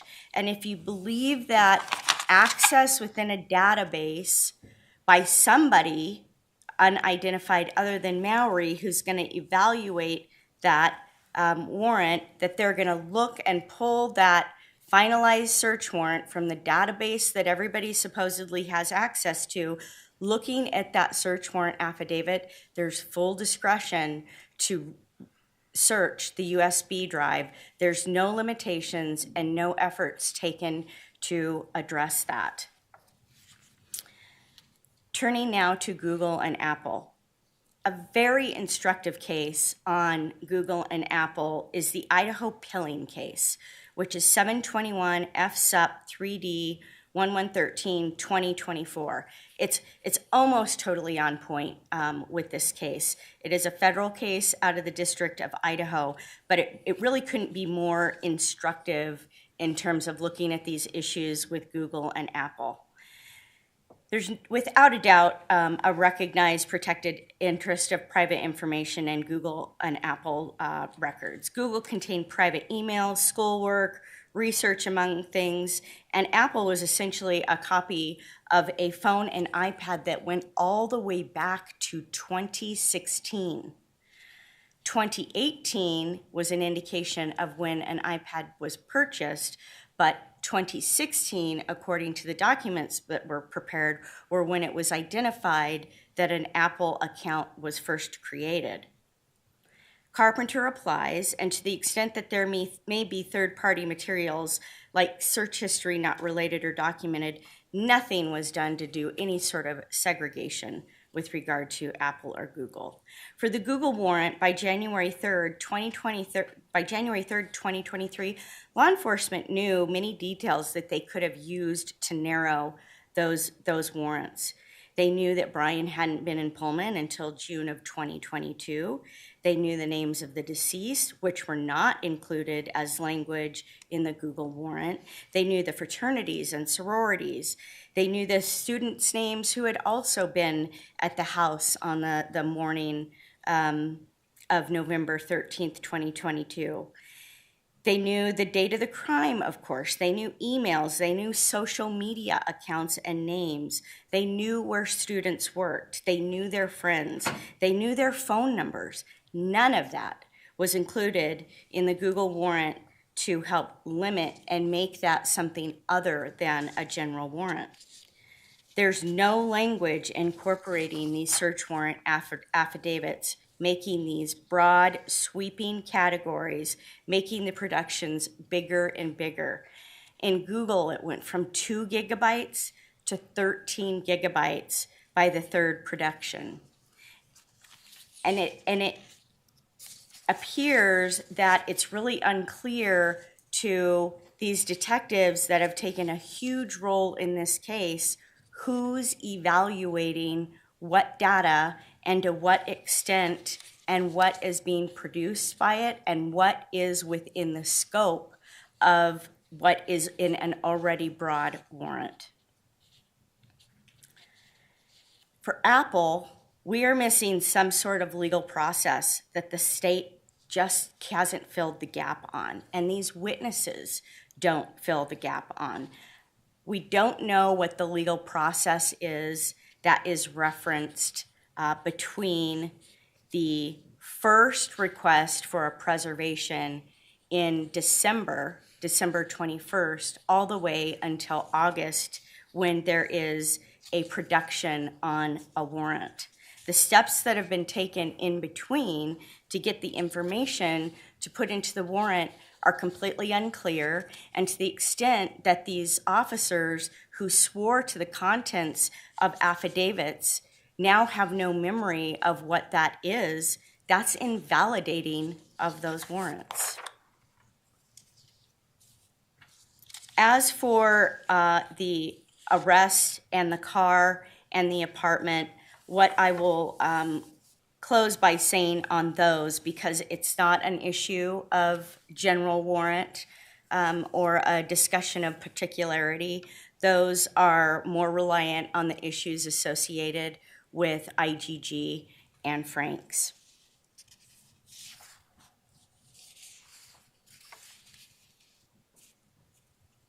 And with that, I'd ask that you find that the warrants that I've just discussed are general warrants, not particular warrants, and they should be suppressed.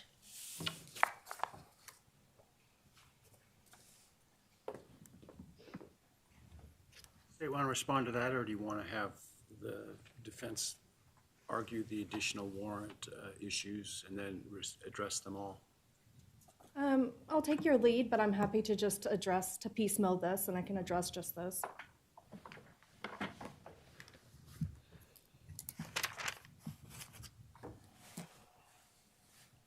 I can make this pretty simple for the court. We don't have to go down the rabbit trail that the defendant would like you to go down. The search warrants regarding the particularity requirement. And this group that we're talking about is Apple, AT&T, there was a first and a second, Kohberger's phone, and then Google. All of these warrants were not general warrants. They were all sufficiently particular. They were specific to the type, each one of them listed that they were specific to the type of crime, the location, and all but one of them had temporal limitations. And for the one that didn't, that would be the cell phone warrant. That warrant was more particularized in the types of data that officers were allowed to search for. It's the state's positions, these were not general warrants, and your court can determine that just by looking at the face of the warrant. If you have any questions, otherwise, state submits, you should deny their motions to suppress for these issues.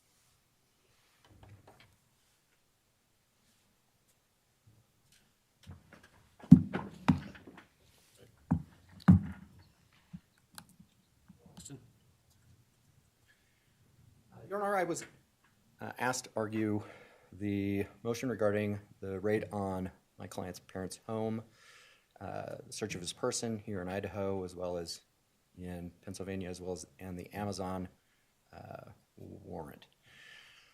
I I think for the most part, I'll just rely on the briefing. I just want to clear up a couple of things. One of the areas that was covered in the Pennsylvania home raid was that the state had to have a valid warrant in order to enter the home. I think in the briefing it gets a little confusing, but the point was not that Mr. Kohberger couldn't have been arrested as he was walking down the street via the usual channels in which that could have occurred. The point was that they had to have a valid warrant in order to get into the home. The only warrant that they have is the one that we're challenging via the Franks motion. And so that was the purpose of that argument.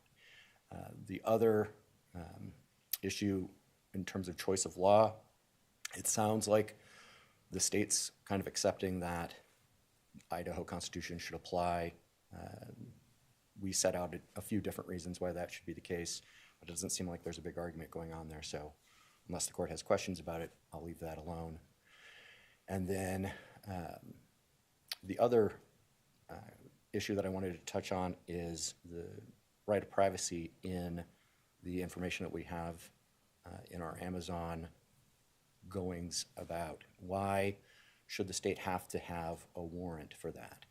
I thought we set it out pretty well in the briefing, but I think the big concept and takeaway here is in Carpenter and Riley, the United States Supreme Court starts doing something different. And I think what the court is starting to recognize is that to a great extent, the United States has become a sort of panopticon.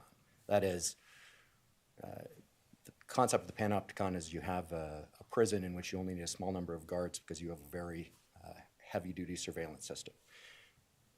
In the United States, we have via our phones, via the internet, much of what we do is now surveilled and very easily accessible. And so the fact that we have the third-party doctrine made sense when it was being adopted back in the 70s and the 60s. It stops making sense once all of this information is easily accessible in the way that it is. And so our point is that the judiciary has to have a role in this. There has to be a judge between us and the executive. Otherwise, we're essentially allowing the executive to know everything about us all the time. And so the state makes the point that, similar to the one that Professor Kerr made about going and getting bank materials, once those were things that could be done simply and efficiently via these records, a person didn't have to go out and get the cash. The state argues in this case, because of Amazon, Mr. Kohberger didn't have to go someplace to purchase items. All of that would have been out in public, but he's doing it on his computer, and so why should that make it private? And the reason why that has to become private, Your Honor, is because of the vast amount of information that is now so easily accessible to the government. If we don't require a warrant, we essentially put all of ourselves at hazard of being snooped on at any time. And so I also just want to briefly bring up, I think yesterday the court had talked about privacy rights with the IgG databases, and I certainly want to make sure that we are preserving that argument. We included it in the briefing. We do believe that Americans have a privacy interest in the genetics that they share with other people and that other people then place within these databases. So that is not something that we intended to abandon in any way yesterday. If the court has no other questions for me, I would rely on the briefing. Thank you. Thank you.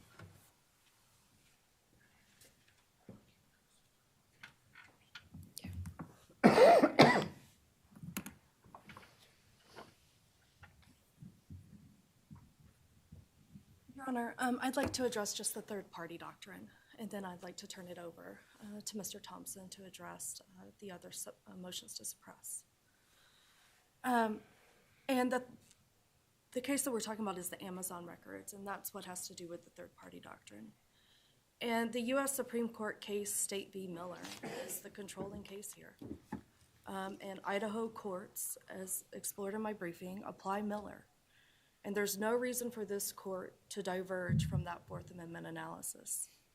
The documents are Amazon's business records. They detail transaction history. Business records are most akin to bank records, which is allowed.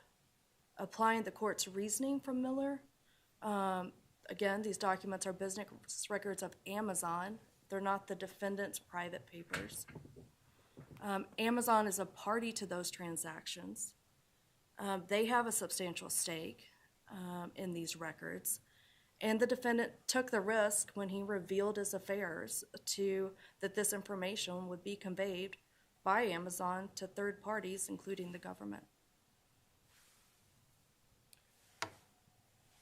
It's the state's position, and it should be the position of this court. The defendant does not have a Fourth Amendment privacy interest in Amazon's business records.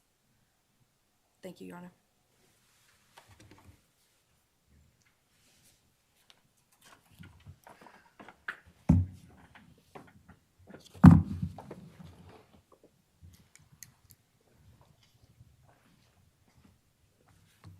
Good morning, Judge. I'm going to address, I guess, the remaining warrants or the questions raised by the defense about the remaining warrants. I'd like to start first with the warrants for the residents in Pennsylvania. That expands into Mr. Kohberger's person under the Pennsylvania search warrants for his person, for his car, which was in Pennsylvania, and then the defense also raises questions about statements made by Mr. Kohberger to law enforcement. First, as to 119 Lambston itself, one of the first things the defendant offers to the court is claims that there was no local warrant, valid local warrant, and that simply isn't true. As the record clearly demonstrates, there were 3 valid local warrants, Pennsylvania warrants, for the residents, for the defendant's person, and for his car. The defendant then asserts, and I appreciate Mr. Logston's clarifications, but essentially the defendant asserts that there needs to be a separate special warrant in order for Pennsylvania to take the defendant into custody as a fugitive from Idaho on our charges. And as we cited in our briefing on this, the statutes in Pennsylvania and Idaho are virtually the same, and they clearly contemplate that a felony fugitive can be taken into custody without a fugitive warrant under the circumstances that exist in this particular case. Now, if the issue is the law enforcement presence or access to the defendant inside his parents' residence, we would submit that's already addressed because the Pennsylvania State Police had a valid search warrant for the premises, for the defendant's person, and for his car.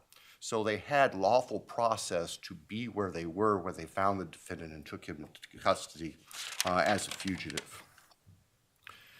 The knock and announce, there was discussion earlier today and the explanation of what happened with the dynamics of the knock and announce. That's detailed in Sergeant Lang's statement, which now has a current cover affidavit to it filed with the court. That's S5. I'm not going to publicly go through all the factors unless the court wishes me to because they are quite incriminating as far as the applicable factors that would justify either an abbreviated knock and announce or, frankly, elimination of knock and announce entirely. And from what we have before the court now, it's clear that the Pennsylvania police were operating in a dynamic sense, reacting to real-time information that was coming in. That's all documented in the various reports and log sheets that have been submitted with our pleadings, which are not particularly lengthy in nature. Finally, as to the defendant's statements, I think the key notion here on any statements the defendant made, and frankly he really didn't make much in the way of incriminating statements, is there was never any interrogation. He was Mirandized eventually, but even the prior conversations that occurred with Pennsylvania law enforcement, there was never an interrogation. And so Miranda is not implicated, and so there's no issue on the statements themselves. As to his car and his person, as I've already mentioned, there were valid specific Pennsylvania search warrants for each of those, so those are presumed to be lawful. There's been no substantive attack on those.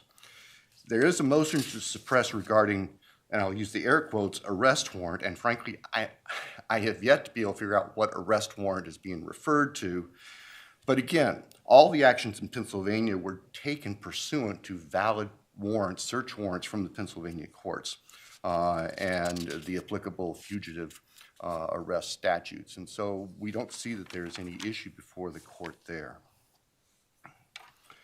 The defense also raised the issue of a search warrant for the defendant's person in a separate motion, which appears to be the search warrant for the defendant's person here in Idaho when he was returned to Idaho.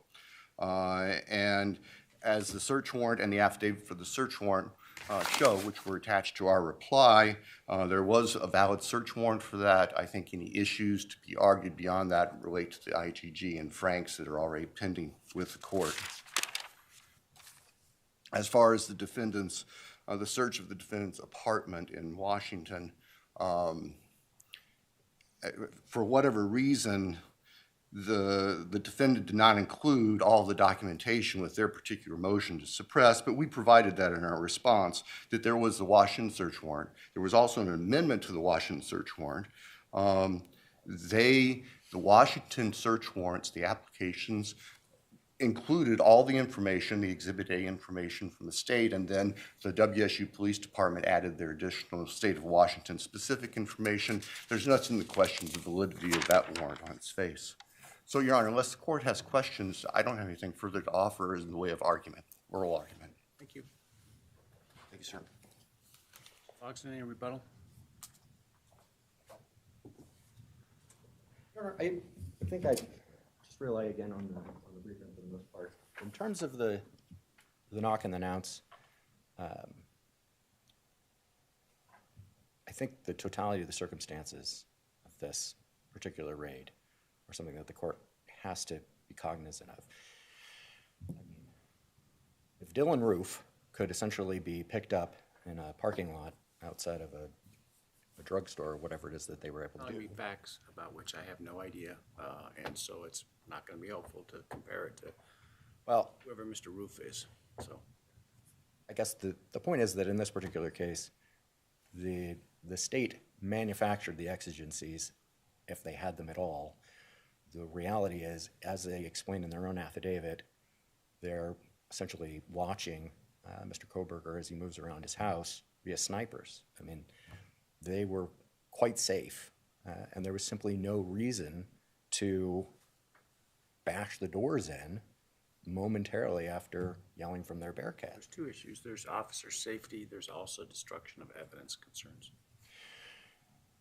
In the cases that we cited, Judge, when the claim has been that there's evidence being destroyed, the evidence, what's known to the officers is something along the lines of, they hear somebody running away after they announce themselves. It's not typical that the police simply don't knock and announce at all in those cases. They usually give the person the opportunity to surrender, but it's not a particularly long one. And in this case, they don't do that at all. And the only thing they knew is that he's walking around from room to room and that he has some kitchen gloves on. And I don't think that equates necessarily to the destruction of, Well, that's not all they knew, but I won't go into the detail in order to preserve so as that we don't go into those issues. Thank you, Judge. But beyond that, we'll rely on the briefing. Thank you.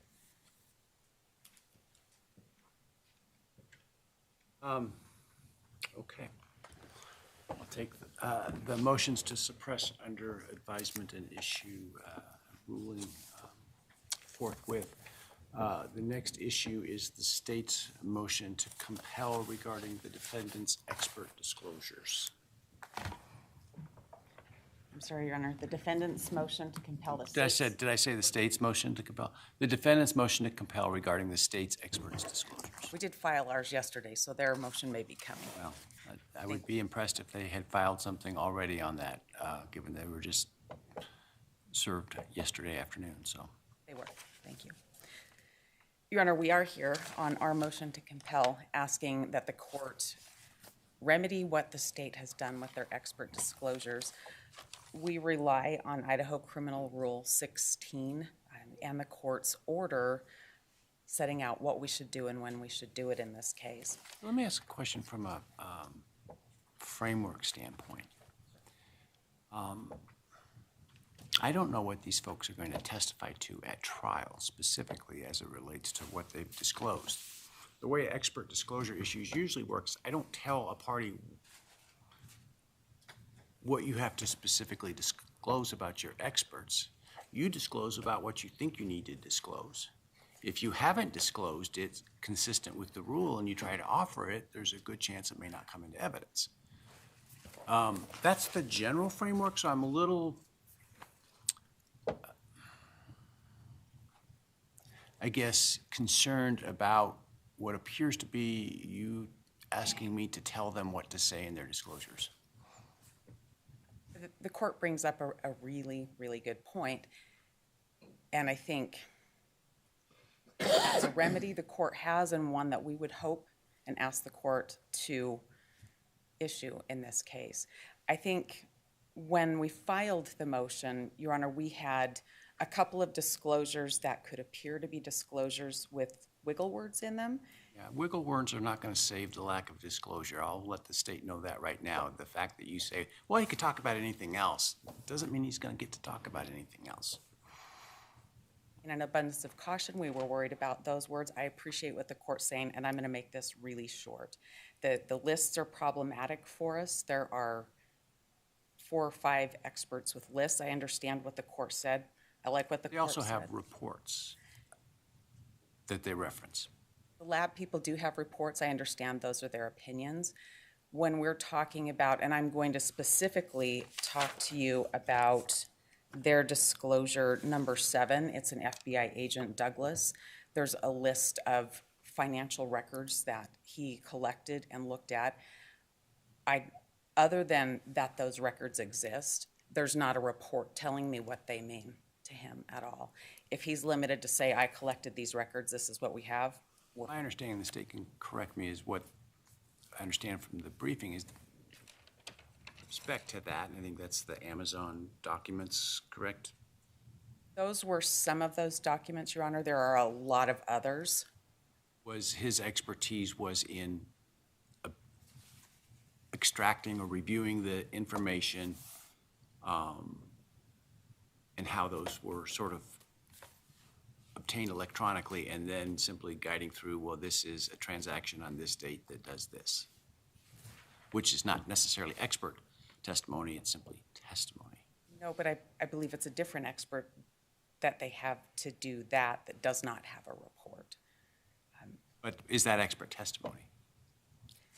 Let's just say Mr. Kohberger on X date purchased a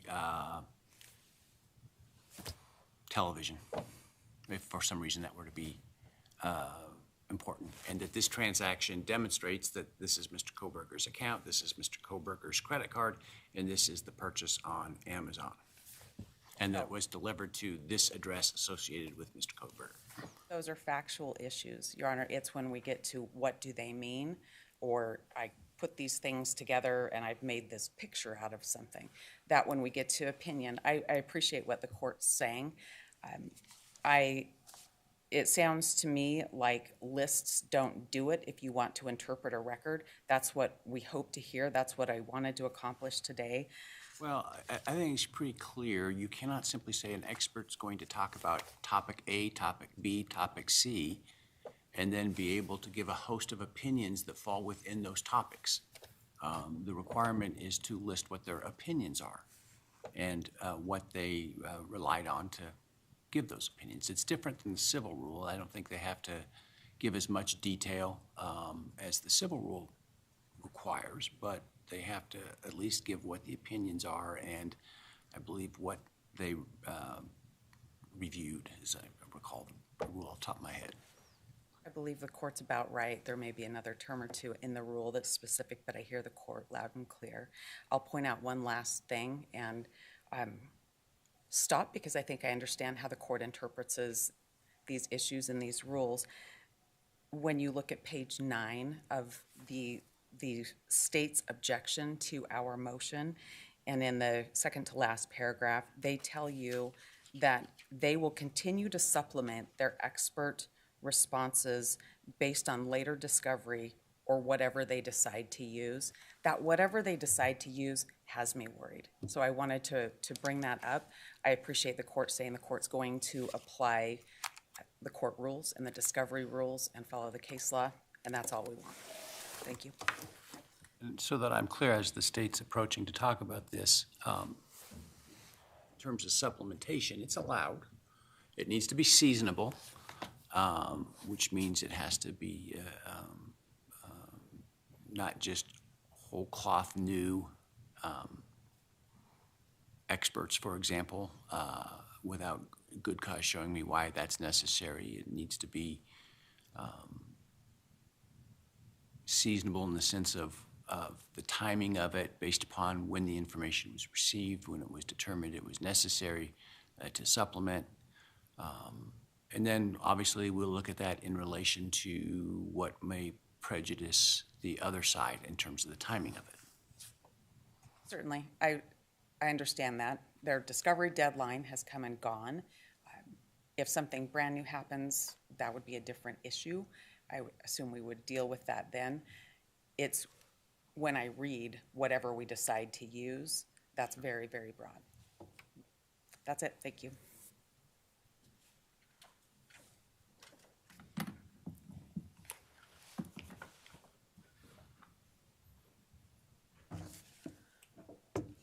I can keep this pretty short. I don't think that there's really much in dispute at this point. State's position, we've complied through our expert disclosures with Criminal Rule 16b-7, as well as your court's scheduling order.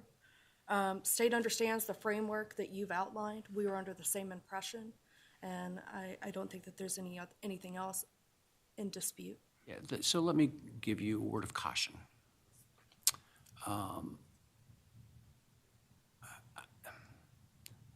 Sometimes there's dissonance between what an expert thinks that they're going to talk about and what the lawyer understands from that expert. And the lawyer submits these disclosures.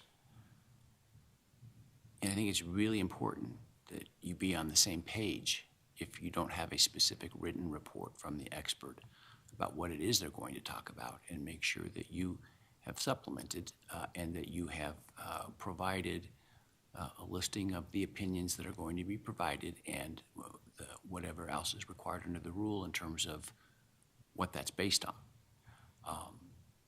And I would encourage both sides to over-disclose those opinions in caution rather than under-disclose.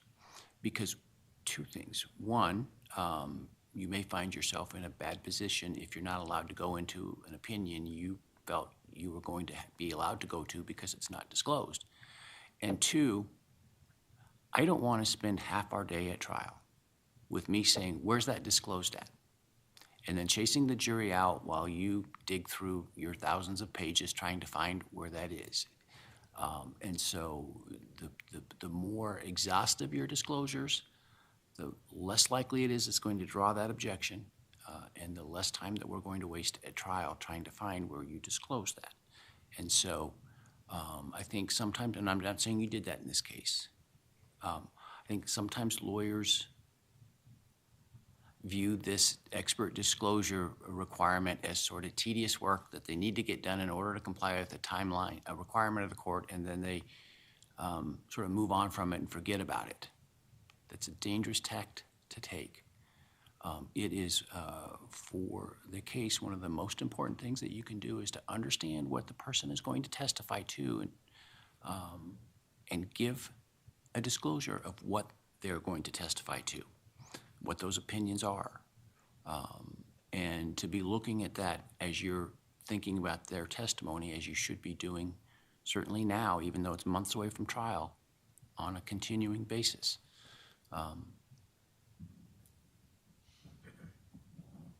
So I would really stress the importance of that in a case, particularly of this import. And so don't feel like your job is done at this point, because I would suggest to you it's not, that you may consider needing to do some cleaning up and making sure things are more fulsome in the scope of those disclosures and what you're doing.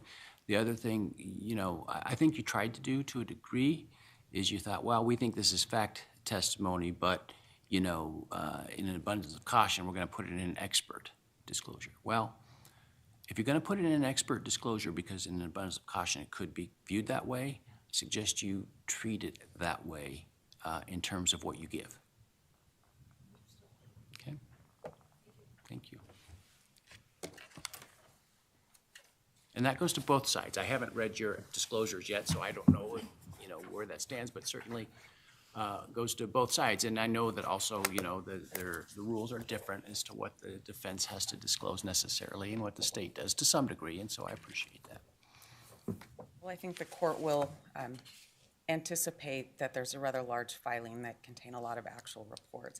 Your Honor, listening to the court's comments and understanding where we were a moment ago when we spoke, I feel like I must go through what their disclosures were because there are so many lists. My hope was that they would be limited because they didn't fulfill their disclosure requirement, and we did, and that put us at quite a disadvantage, not knowing what their experts would say. Well, and if they supplement, you certainly can supplement based upon what they supplemented, and I will permit that, and that's kind of the nature of the beast. I do appreciate that, and should that become necessary, we'll definitely take you up on that, Your Honor. I want to make a record about some of their expert disclosures, though. Okay. All of the lab people, they have lab reports and notes. The Idaho State Police Forensics Lab, I better be really clear on that. Other than the wiggle room language, which would ask that they not be permitted to have any wiggle room language, the lab reports are fine, with the exception of one of the witnesses, Ms. Nowlin, that they've disclosed, and she's written no reports. Is that the one they said is a rebuttal witness? They said she might be a rebuttal witness, so I suppose now they know what our witness is going to say. I want to talk about the CAST report. The court's heard a lot about the CAST report. When I say CAST report, that's because that's what it's called. It's really a PowerPoint presentation. There's not any analysis in that. There's just, this will be my testimony. This is what it's going to be. Without much more, it's a picture, and it has some dots and some arrows. Your Honor, that needs to be cleaned up. We need to understand the analysis that went into coming up with those PowerPoint presentations. That's just not plain good enough. I would let the court know that the cell phone experts, there's wiggle language in both of those if the court hasn't seen that. Their disclosure number, that's Mr. Cox, that's a person that has not written a report at all. We have no idea besides the state's disclosure what that person's going to talk about. Agent Douglas that I talked about before, I don't think I need to make further record. There's a lot of documents, no analysis, no opinion stated.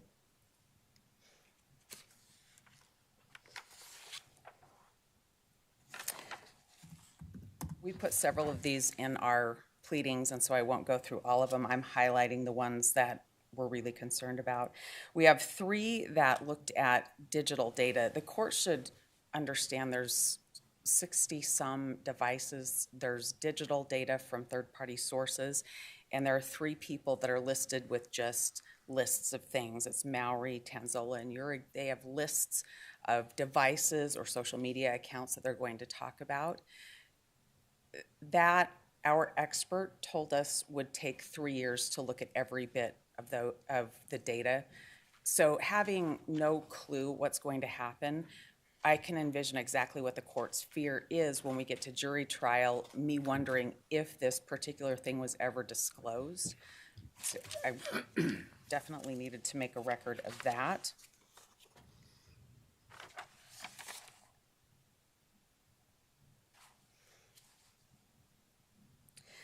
Further, with the lab personnel, there's a caveat that says they'll talk about other people's reports and other things that are outside of their report, in addition to some of the other wiggle language that I referred to.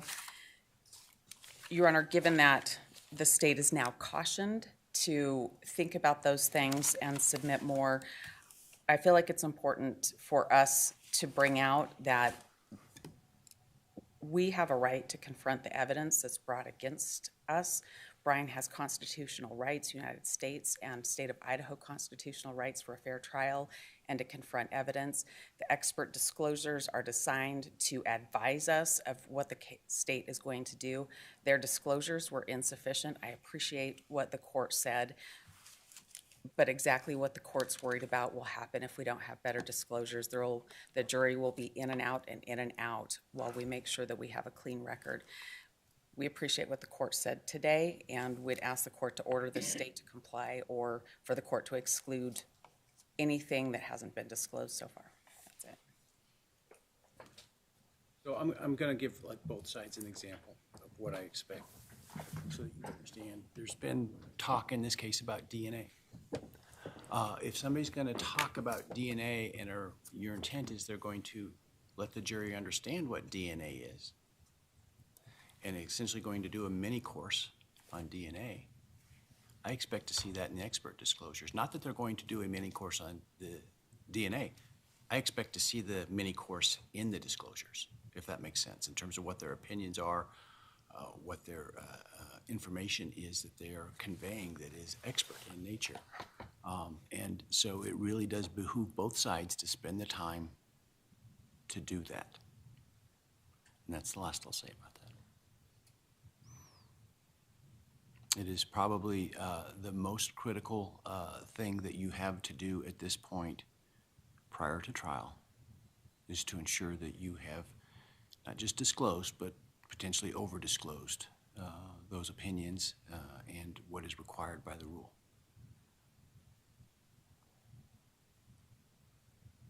All right, is there anything else with respect to those? Your Honor, is the court giving the state a new date to fix their disclosures? I'm not giving either side a new date.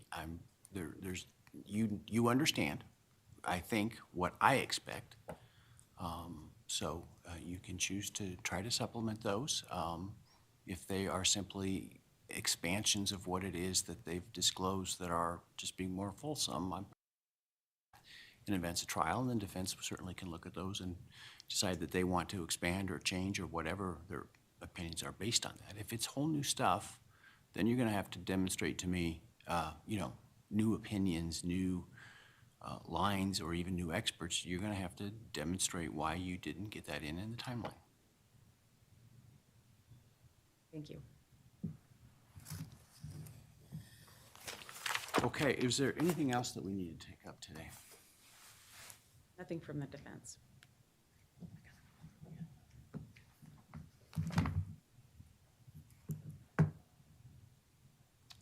I don't know whether we're going to have a Franks hearing or not. I need to go and do that. But if you don't mind emailing some dates that you have available in the next, say, 3 weeks to do that in the event that we need to do it, I would appreciate that. Okay? All right. Well, I appreciate everybody's work, not just for the hearings this week, but in this case in general. And I know how busy you all are, and I hopefully have not taken more of your time than is necessary. Travel safe. Thank you. All rise, please.